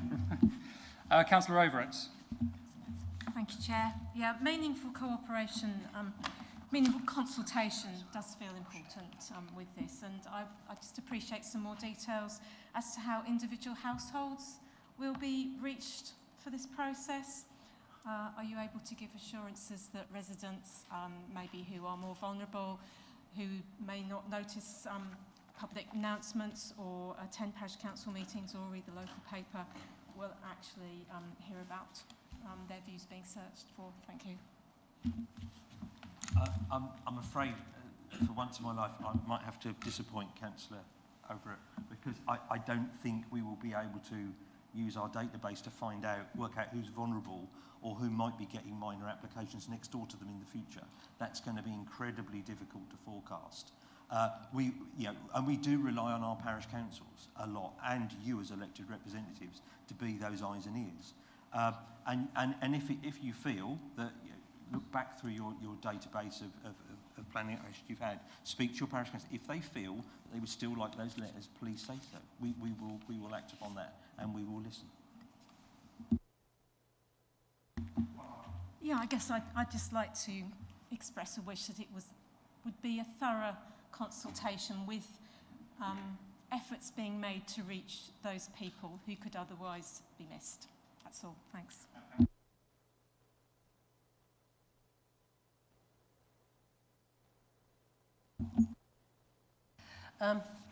Yes, I appreciate the comments that Councillor Overett made. I'm very concerned, especially with some of our rural villages and our elderly community, and these minor applications which have got to bungalows on the ongoing saga of Felsham Bells, which has gone in 8 times. And they have a major impact. Luckily now, it's now not going to happen. But it's been a major impact in little villages when there are minor applications, and not all of them are digitally able to access consultations or what they wait for the notices to come up. They talk about it in the community shop or in the pub, and they go to the parish council meetings. Well, these parish council meetings are only once a month, so 4 weeks is a short time. So I would consider that the consultation is slightly longer than that, so that you do get a response back from the parish councils, please. Well, thank you. And actually, I'm really glad you mentioned Felsham Bells, because I bet if we hadn't have sent a letter to anyone, the result would have still been the same. Because we had an incredibly active ward member, Councillor Otten, who constantly called that application in against the advice of our officers mostly, and every single committee backed the ward member. So I think, but I agree, we wouldn't ever want to lose that if there were applications that we would lose that impact because we hadn't sent a letter. We would want to avoid that at all costs. Thank you. But I would certainly have a chat with the officers to see if we can extend that consultation period or wait to make a decision till those parishes have responded.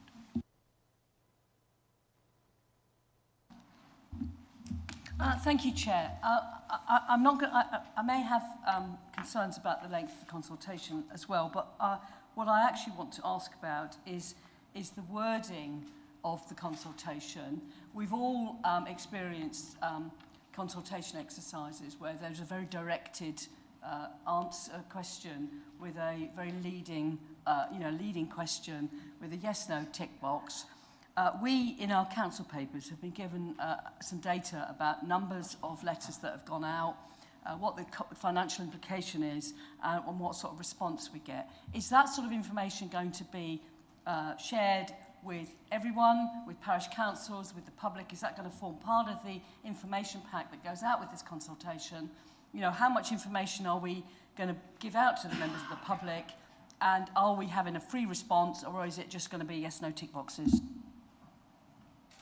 Thank you. Councillor Stringer? Yeah, I will ask the team. I mean, were we thinking of sending an information pack out? I don't think we were. I think we were literally going to consult with those parishes and probably include some of the tables here and about some of the costs. I think we have a lot more statistics than we've put in the papers, which will give the picture over a longer period of time. And ultimately, these things vary with the level of activity you get. But we would probably put the information on a website and provide the parishes with a web link so that they can access these papers together with some targeted questions, because obviously the question of minors and the category of others, and to explain what this means is going to need probably a little more. And in order to seek options and to seek alternatives to hard copy letters, we probably need to put some explanation to that. My team are already working on this, but it will be presumptive to go too far ahead of a full council meeting. We're just going to pause the meeting very briefly because 3 hours has elapsed since the commencement of the meeting, and in accordance with the Council's constitution, the guillotine rule must be applied for the meeting to continue. We need to vote for the guillotine rule to be applied. May I have a proposer, please? Councillor Richardson, may I have a seconder, please? Councillor Stringer? Thank you. We'll do this by show of hands. All in favour, please? That's carried. Thank you.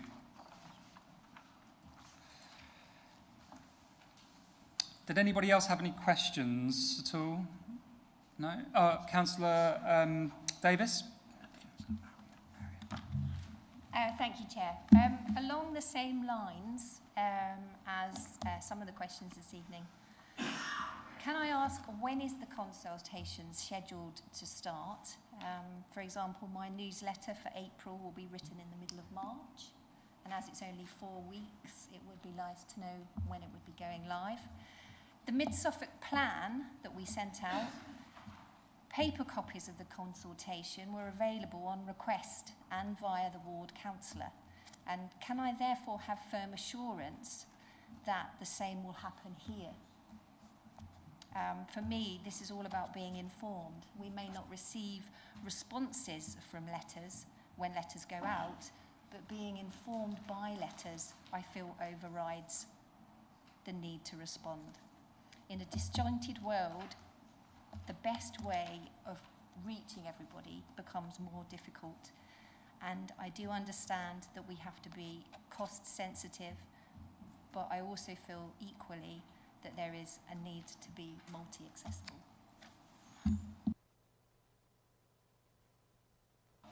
Sorry, was that a question, Councillor Davis? The question was, can I have a guarantee that we will have paper copies for the consultation available on request by the public or via their ward councillor? Thank you.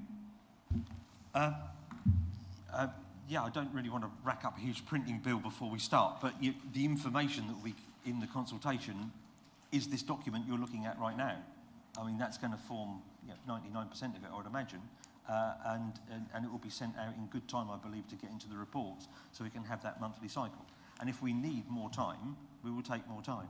It's as simple as that, because it's delegated to me to discuss with colleagues and to agree any of these stages.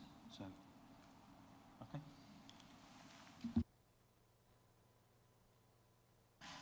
I believe the questions have finished, so we will now move to the debate. Councillors can speak once for 3 minutes and it will be timed. Would anybody like to debate?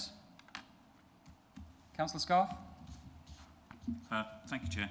Yeah, I welcome the consultation. Two things struck me when looking at this. 4.10 says, at the present time, it's not possible to attribute the origin of a particular correspondence awareness of an application as a matter of cause and effect, i.e. whether by letter, site notice, press advert or other means. With this in mind, the response rate may reflect different ways in which the public become aware of an application. 4.13 says how difficult it is to interrogate the data further, as our systems include responses we receive by letter and email, but they also include comments received through our public access website. So it is possible, therefore, that upon receiving a letter, a neighbour will use digital means to submit their response to us. I think what I'm asking for is, if the consultation says, no, we would like to carry on with the letters, is there a way within that letter or within that response to record how they originally found out about the planning application? Because I suspect that quite a few are actually responding electronically rather than via writing a letter. And I just wonder whether that might actually give us more of a feel for, is it actually declining, etc. I wonder whether that might be possible if the consultation says letters still sent, whether we could, find a way of recording how they originally found out about the application. Did you hear from someone else? Did you hear from another neighbour? Was it the letter that we sent? Was it the notice that we posted, etc.? Thank you. I think that was a question. That level of data is not able to interrogate, because somebody might have, if you questioned them, they might have found out 3 ways and just remembered the last one that they might have seen the site notice, they might have had a letter, and they also might have seen it, they might have had a notification electronically. And they may have then written a letter and responded, and we might think, oh, hang on, that's them responding to a letter, because we've sent them one. It could be all of those. That would be too difficult for any system, I think, to try and interrogate. What's important is we don't lose people that otherwise wouldn't know. But equally, there might be also a space here for parish councils to be involved, because we might not necessarily know as a district council or any other council who is vulnerable, who isn't going out and about at the moment. You know, it gets to that point where, because what we're doing at the moment is proved not to be perfect, because most of the level of interaction is people complaining that they didn't get a letter when their neighbour did, because they weren't necessarily the correct neighbour.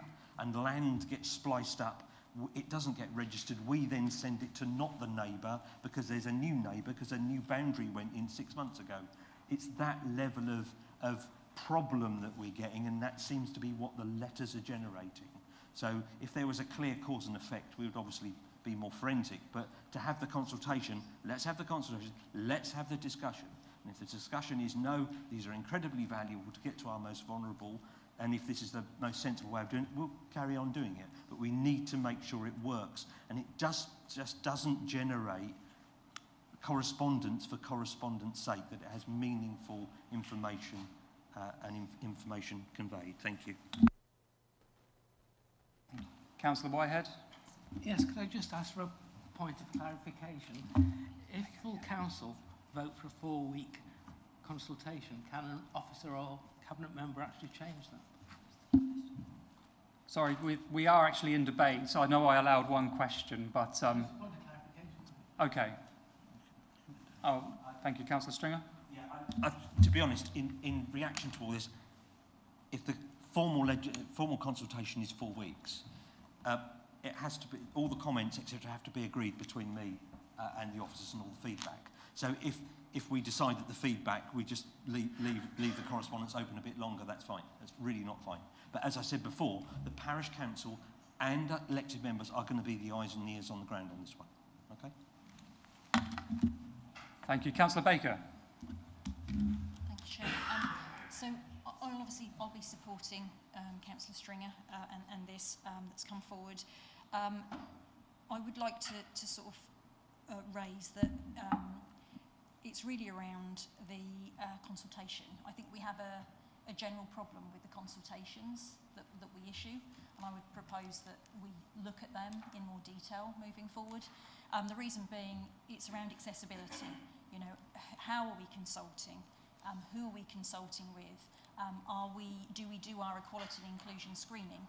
You know, are we properly screening these consultation processes before they go out in every aspect? That does concern me, because I haven't seen full evidence of that in the past. The other thing is, you know, there are different ways of consulting. So it may be, you know, we send a blanket letter, hard copy, electronically, whatever. But, you know, are we putting notices about these consultations in GP practices where we might see more vulnerable individuals attend? You know, there are day groups and all sorts of things. There are ways of us doing this, and I don't know that we workshop things out that well in the district council, so I would like to see us perhaps start to move towards that, and perhaps this could be one of the first ones we start to look at. Thank you very much, Councillor Baker. Councillor Hicks. Thanks.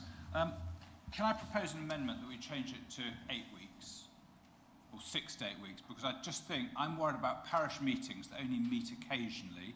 They won't even meet within 4 weeks, let alone 6 weeks is a push for some of them. So I'd just like to just have some sort of guarantee that that will take longer than 4 weeks. This paper, I'll tell you why it makes me nervous, is because in really rural areas, that letter actually is one of the only ways people get communicated with. If you have a parish meeting that meets twice a year, the parish council isn't there, and the letter really does work.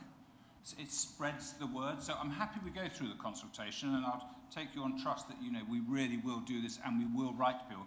But the parish councils may not hear from some of those really remote people who actually only hear about this thing from often the orange sign, or the sign that goes up, but sometimes in rural areas, those are put on telegraph poles that are some distance from the property, so they're not often related to the application in time, and people just drive past them.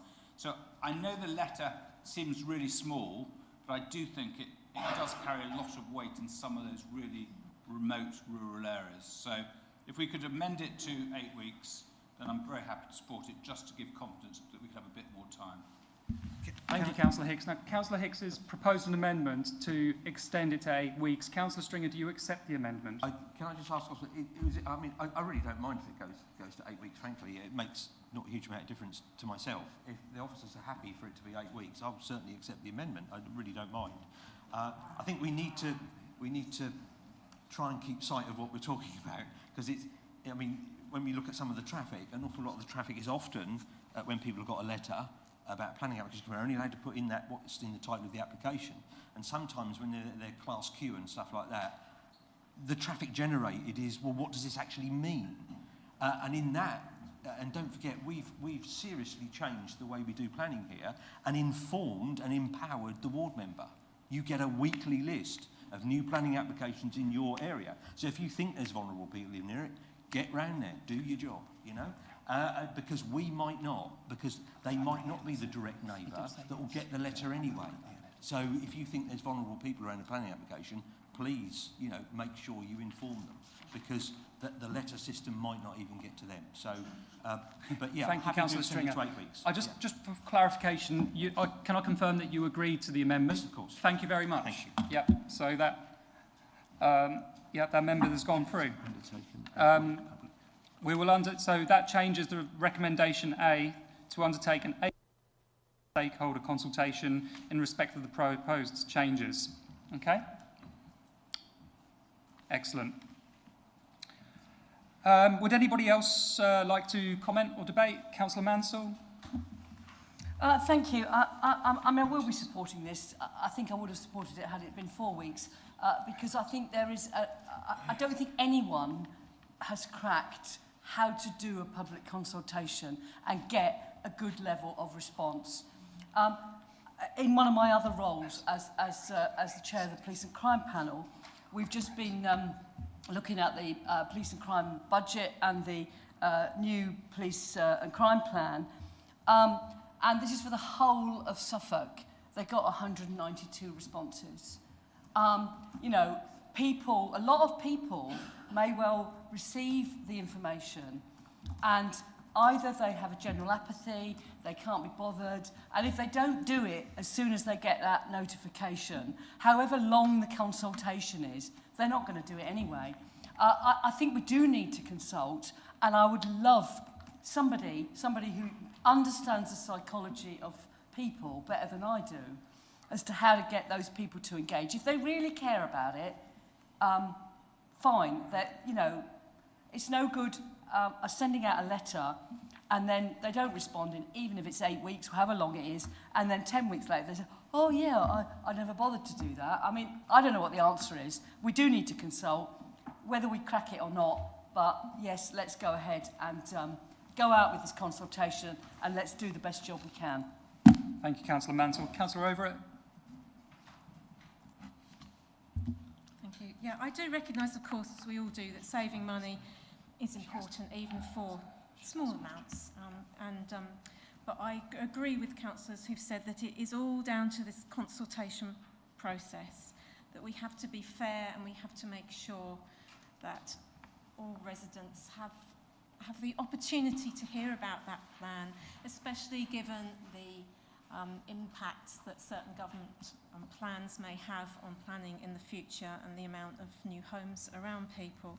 So I'd like to see a responsive consultation that doesn't take shortcuts, and I very much hope that those who are drawing that up will take that into account. Thank you. Thank you very much, Councillor Mansell. Councillor Matheson? Thank you, Chair. Yeah, I like the longer time period.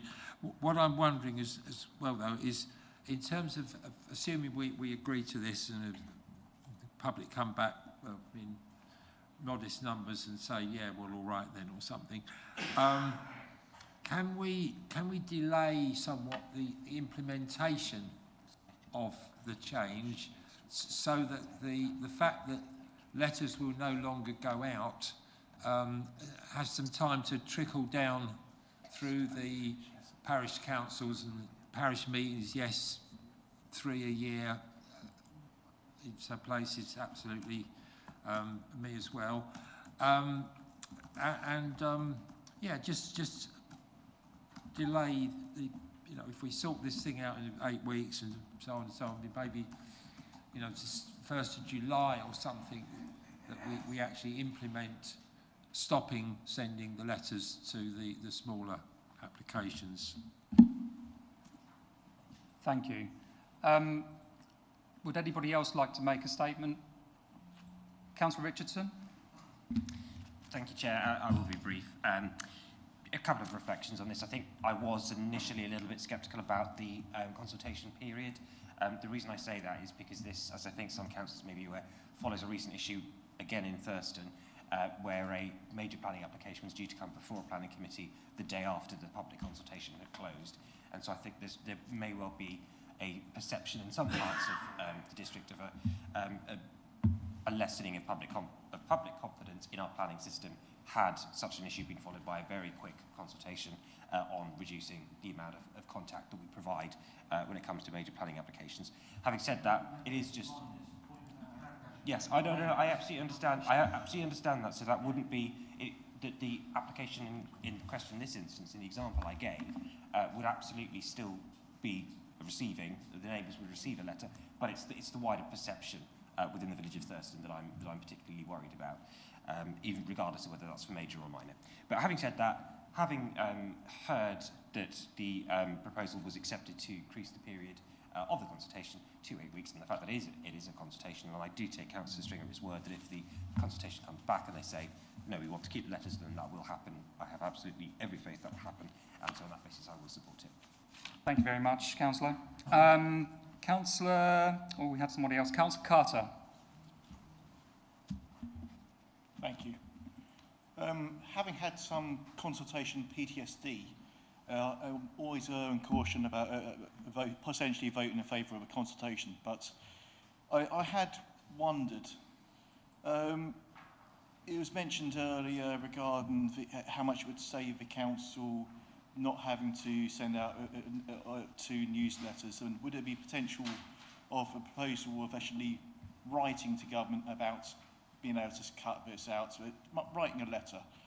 Because it doesn't sit well with me that potentially these letters can be very important to vulnerable, to those hard to reach, and it's potentially, considering we are likely to have maybe 2 years left of this council, and we are looking to save money on what's left of just 2 years on what could be quite important to individuals who are getting, who might be affected by plans. So it doesn't altogether fit well with just saving money on this regard, which overall is not going to have a huge effect on the council. It's not going to be here much longer. But if we could write to, if we would accept a proposal to write to government and say that not having to write to newspapers would save this amount of money, and which have a benefit to not just our council but councils in general, I'd be completely in favour of that if we could actually propose that. But yes, thank you. Thank you, Councillor. So before we commence the vote, I would just like to confirm with the seconder of this motion, Councillor Bradbury, that he accepts the amendment that was proposed. Sorry, just some formality that I forgot to go through. Thank you very much, Councillor Bradbury. Councillor Stringer, do you wish to add anything? No, not particularly. Just to update, I'll be meeting certainly one of our MPs tomorrow to be lobbying for this very case about not needing to advertise in newspapers. But just want to reiterate that Mid-Suffolk District Council goes well above the statutory minimum in terms of consultation on minor applications. I think we don't need to lose sight of that. And of course, you'd always want to, possibly, get as much information out there to people about what's happening in their area. But agree, happy to extend the consultation and see what comes back. Like I say, I'm relatively, completely open-minded about this, but I think we need to be, whatever we do, when we communicate with people, it needs to be meaningful. And what might come back out of the consultation is other ways we could do this, or perhaps could we have more information going to residents when we send them letters? How about we put in some other literature in that at the same time and make it so the cost is spread somewhat. So there might be, we're open-minded. Let's have the consultation and take it on trust. We will listen to all sides. Thank you. Thank you, Councillor Stringer. I will now ask the Acting Head of Governance and Civic Office to conduct the electronic vote. Thank you, Chair. Members, that vote is now in progress.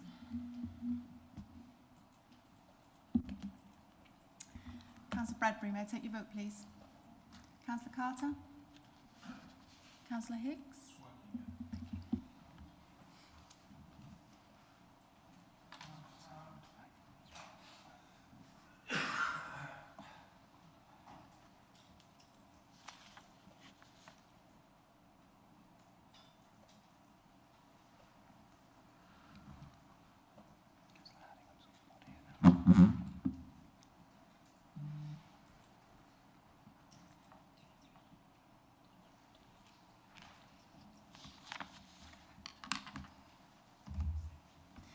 Thank you, members. That's 25 votes for and 3 abstentions. Thank you very much. That is carried. We have 3 more items of business to get through. I want to continue with that, but I am aware that we've been running for quite a long time, and would like to just offer a 5-minute break just to stretch your legs. Okay?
I refer you to Appendix B in the tabled papers. I would like to invite Tom Barker, Monitoring Officer, to introduce paper MC 2445.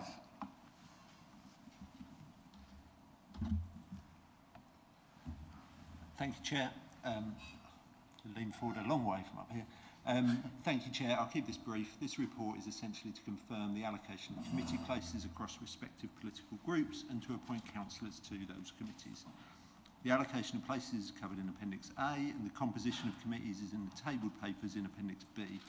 For clarification, the table paper provided for the Green Group's places on Planning Committee to be confirmed. I can confirm that the 5 Green councillors sitting on the Planning Committee will be councillors Elkin, Hardingham, Mansell, Patchett and Warboys. Finally, can I ask that you note the typo in the first recommendation. Paragraph 2.1 should read that for the remainder of the municipal year, etc., not reminder. Thank you. Thank you. Thank you, Chair. Could I have a proposer, please? Councillor Mellon, please. Councillor Whitehead. Are there any questions on this? Councillor Patchett. Thank you, Chair. Page 237, Appendix A. So I'm not a mathematical scientist like some in the room, but when did 2.6 become higher than 0.26 become higher than 0.35? Thank you. Would the monitoring officer like to respond? Sorry, could you just referring So joint appointments. Yes. You know, the 50 tipping point, so surely scrutiny would have been a natural place for that person to go. Thank you. Councillor Mellon? Yeah, if I could just provide what I hope will be a sort of bit of a clarification. So the Joint Appointments Committee is where we look at senior appointments to the council. And in reality, this tends to be who's available, and it always involves an opposition councillor. Councillor Hicks is there. I hope when the opportunity comes, he will be able to attend. But we are fairly flexible and make sure that there's cross-party representation on that committee. Thank you very much. Any further questions? Okay. I'll now ask the Acting Head of Governance and Civic Office to conduct the electronic vote. Thank you, Chair. Members, that vote is now in progress.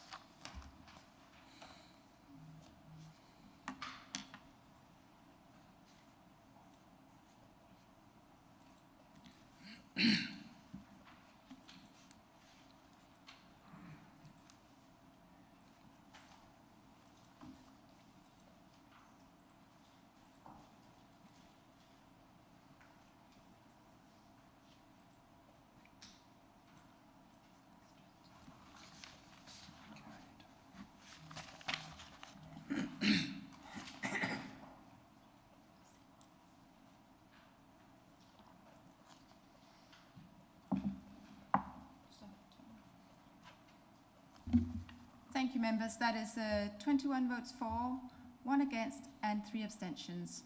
Thank you. So that is carried. Item 15, councillor appointments. Are there any changes to placings? No changes to placements. So we'll move on to item 16, to the motion on notice. I refer you to the updated motion in the tabled papers. Councillor Richardson, would you like to move your motion? Thank you very much, Chair. In proposing this motion, it is imperative that we strongly object to the increase in employers' national insurance contributions and the reduction in the national insurance threshold. These changes proposed by the government are concerning for multiple reasons. Firstly, the Office for Budget Responsibilities forecast indicate that such measures will hinder economic growth, elevate unemployment rates and exacerbate inflation. This constitutes a significant threat to the stability of our local economy and the livelihoods of our residents. The direct and adverse impact on local businesses is undeniable. An increase in employers' national insurance contributions can lead to several unfavourable outcomes, such as lower wages, increased consumer prices, and regrettably, potential job cuts. Already, we have seen inflation increase, which rose to 3% last month. According to the ONS, unemployment rose to 4.4% in the last financial quarter compared to 3.9% at the same point in the previous year. And for the avoidance of doubt, these national insurance contribution changes haven't actually been introduced yet. They come in from April, but already we are seeing how businesses are going to respond, which is to cut jobs or potentially hike prices or do both. These repercussions will inevitably affect our community, putting a strain on families and individuals who are already navigating challenging economic circumstances. Moreover, the decision by the government not to fully reimburse the additional staffing costs incurred by this council as a direct result of this increase is particularly troubling. It places an undue financial burden on local services, which are themselves already facing an uncertain future, as we were discussing earlier. This move therefore threatens the quality and the availability of essential services that our residents depend on. In light of these considerations, it is clear that we must add our voice in opposing these changes and advocate for strong local businesses, a robust jobs market, and a vibrant local economy within our district. By doing so, we will uphold our responsibility to protect the interests and the welfare of our residents, and so I ask colleagues across the chamber to support the recommendations in the motion. Thank you very much, Chair.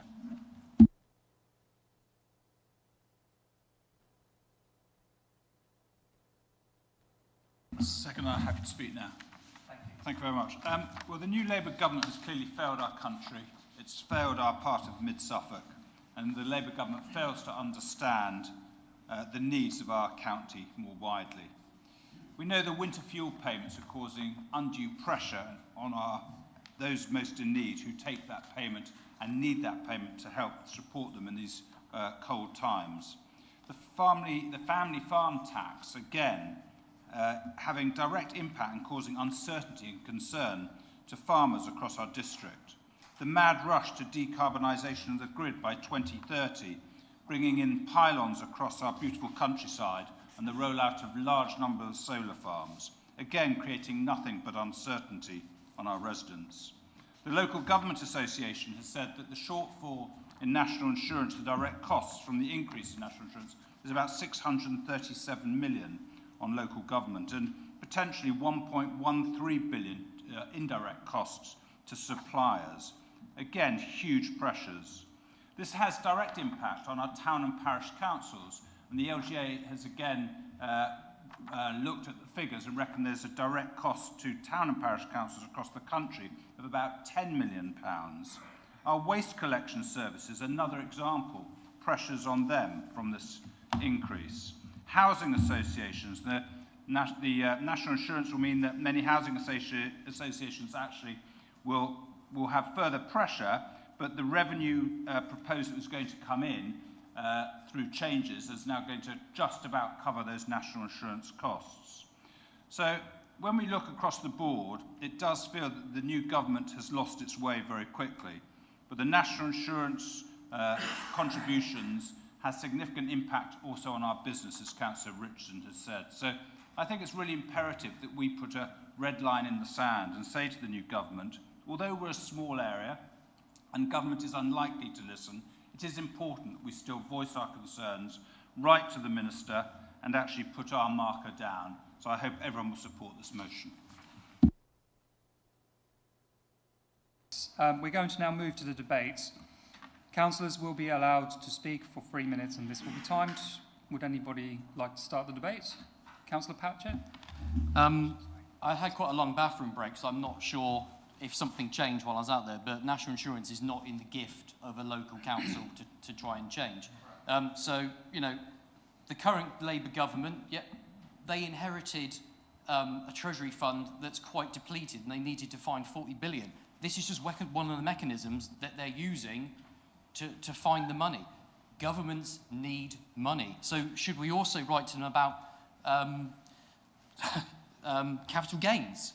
Because, you know, they've chopped the threshold of capital gains. All those hard-working people with second homes and selling cryptocurrency, they're going to lose all that extra money on it. Should we also add income tax as well? Because, you know, income tax, I know we had Liz Truss, she chopped income tax for about a week. the top rate, and the economy crashed. So perhaps we should look into that. Should we add that into the letter as well? Vehicle excise duty, that goes up every year, year on year. Why don't we put that into the letter as well? VAT, that used to be 17.5%, now it's at 20%. Why don't we chop that back down to 17.5%? Let's put that in the letter. Governments increase taxes. Newsflash, that's what happens. And you keep coming here with these motions about things that are not in the gift of this council. Why don't you bring things that are actually important and that a district council can deal with? You've got flooding problems in Whirlingworth. Why don't you deal with that? There's infrastructure problems in Thurston. Why don't you deal with those? Why don't you bring those to the council and actually let us vote on something that we have the ability to vote on and deal with, not these government issues that we cannot do anything with at all. So it's pointless.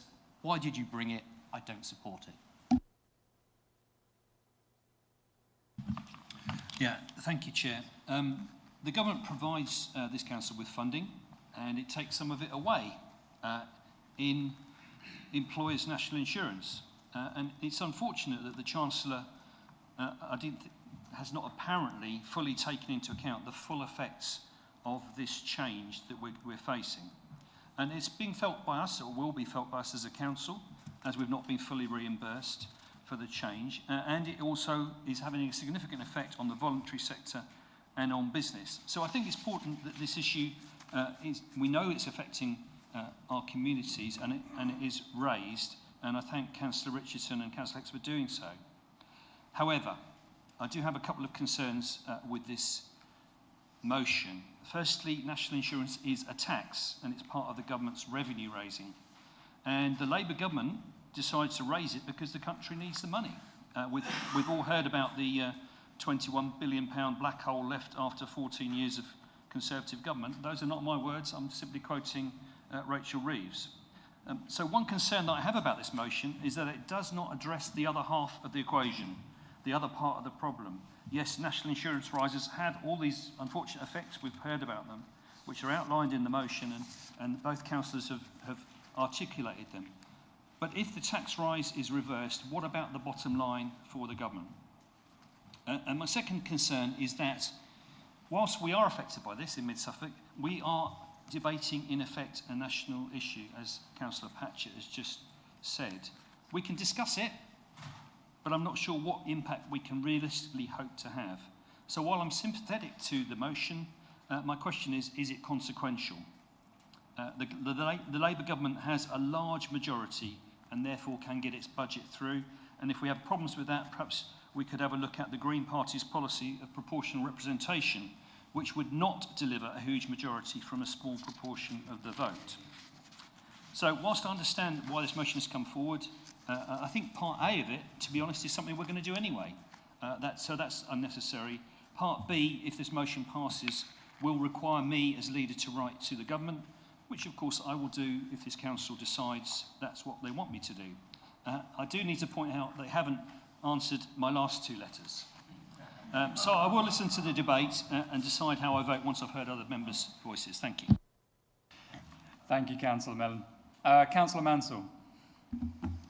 Thank you, Chair. I too was going to make the comment that I don't have a problem with Part A of your motion, but I do think it's a little bit rich to stand up in this council and accuse the new government of having lost their way, when I think the previous government might have lost their way for a little bit longer. And as has already been said, you know, this current government inherited the black hole. They have got to balance their budget. Unfortunately, being in politics, whether it's local politics or national politics, there are tough decisions to make. We've just had to vote on our housing revenue account to increase housing rents, to increase or to bring in this idea of tolerance. None of these things are good for the poorest members of society.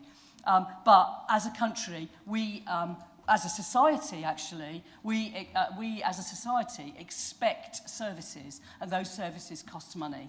And the government has got to find that money from somewhere.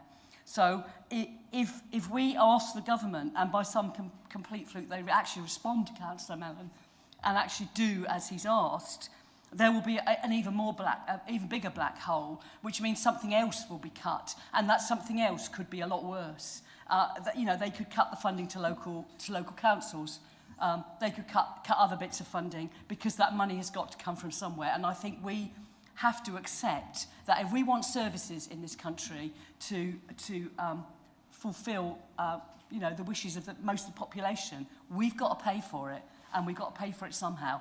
Whether it goes on increases in national insurance, increases in tax, we have to, if we want services, we've got to pay for it. And this government has made this decision, and I will not be voting for this motion. Thank you, Councillor Mansell. Would anybody else like to speak? Councillor Weller? Thank you, Chair. And I'd just like to remind Councillor Hicks, since he's mentioned it in his piece there, about the Labour government's rush for 2030 and net zero, and remind him that the Paris Agreement was adopted by the Conservative government in 2019 and set that date. That's it. Thank you. Thank you very much. Councillor Davis? Thank you, Chair.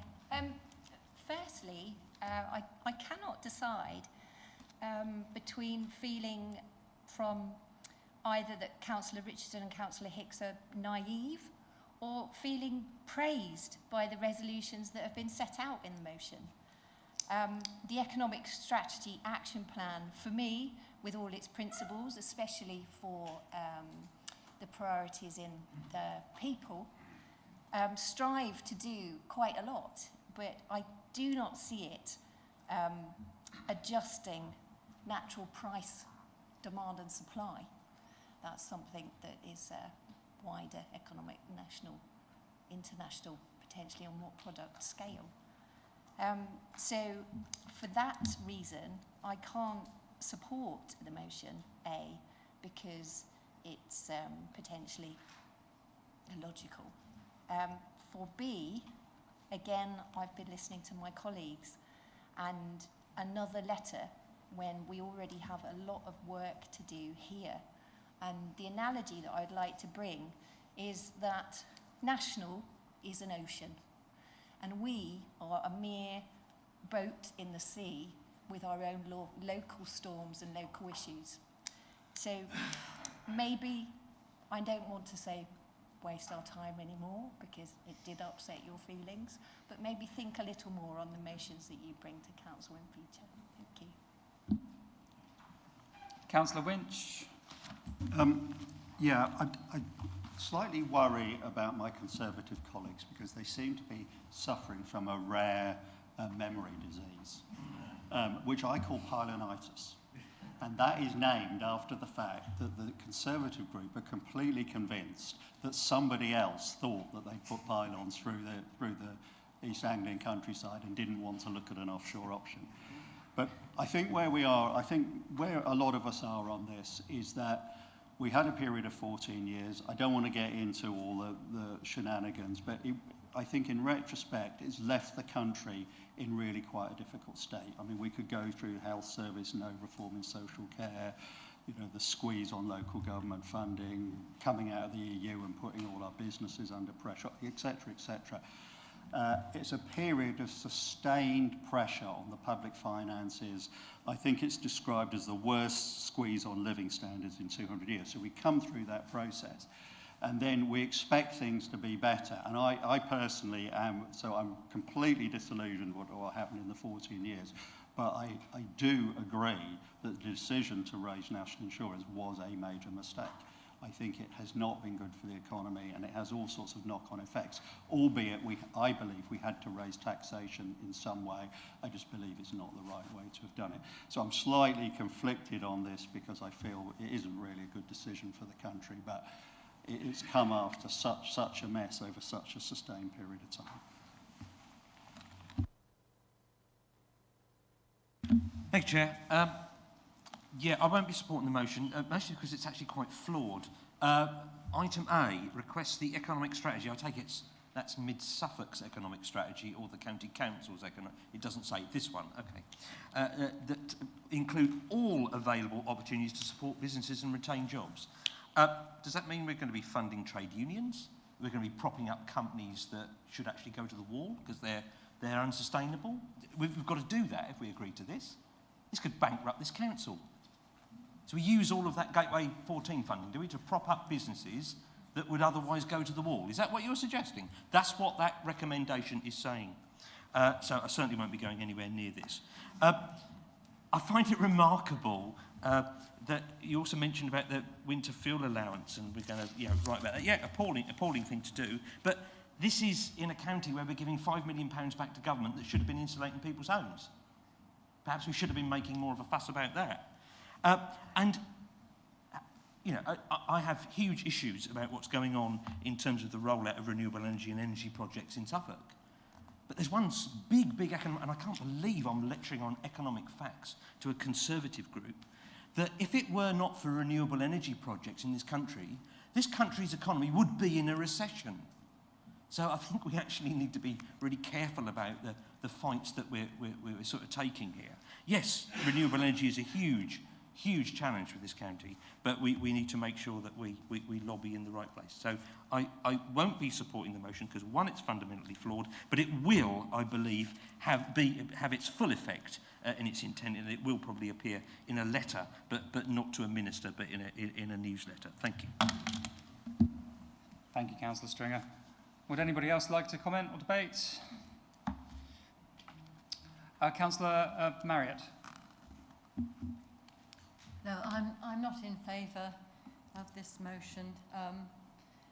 I do think it's unfortunate that employers' national insurance contributions have gone up, but it's a fait accompli, and I don't think any representations from us to the government are going to make any difference, as has been said.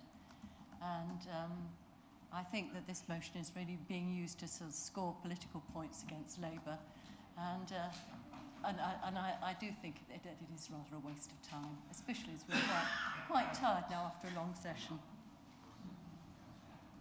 I'll try to get it moved. Anybody else? Okay. Thank you very much. Councillor Richardson, do you wish to add anything else? Yeah. Yes, please. Thank you very much, Chair. A few sort of just, I think, reflections, and mostly picking up on some of the points that were raised. So if I reflect back on what was said, I think there was some criticism of the fact that this is a national issue. I don't think it is. I think it is fundamentally a local issue. It impacts on the services we deliver, the services that the County Council delivers, waste services, adult social care being a perfect example.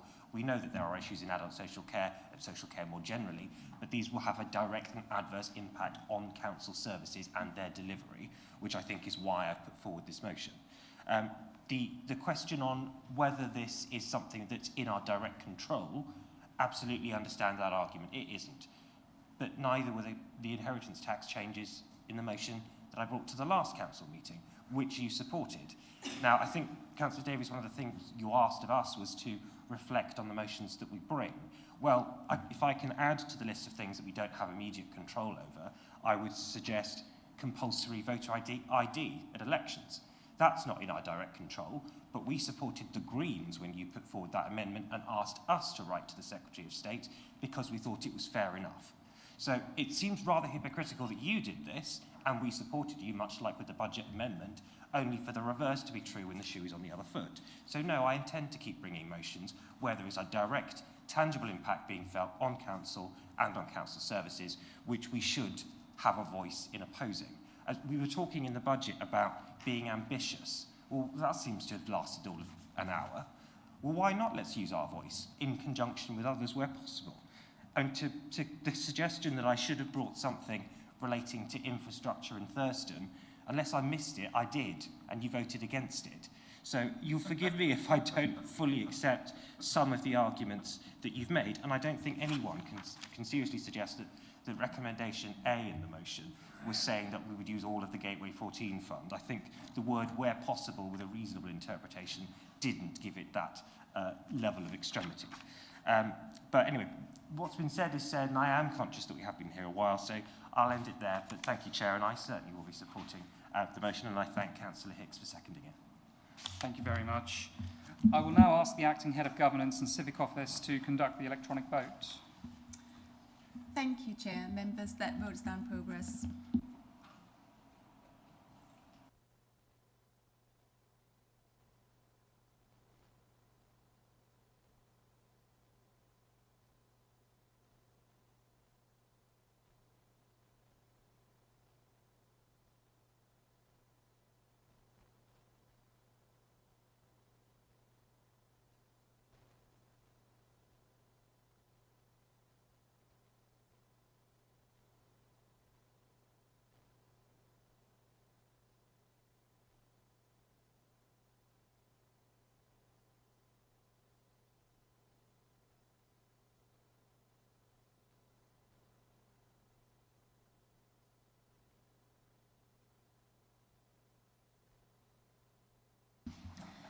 Thank you, members. That is 7 votes for, 16 votes against, and 2 abstentions. Thank you very much. That is, sorry,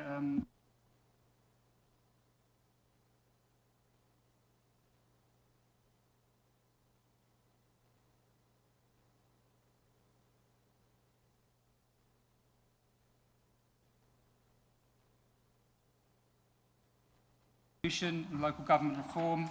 That's at the Mix on the 4th of March. The next meeting is on Wednesday, the 19th of March, 2025 at 5:30 p.m. I now declare this meeting closed at 21 minutes past 9.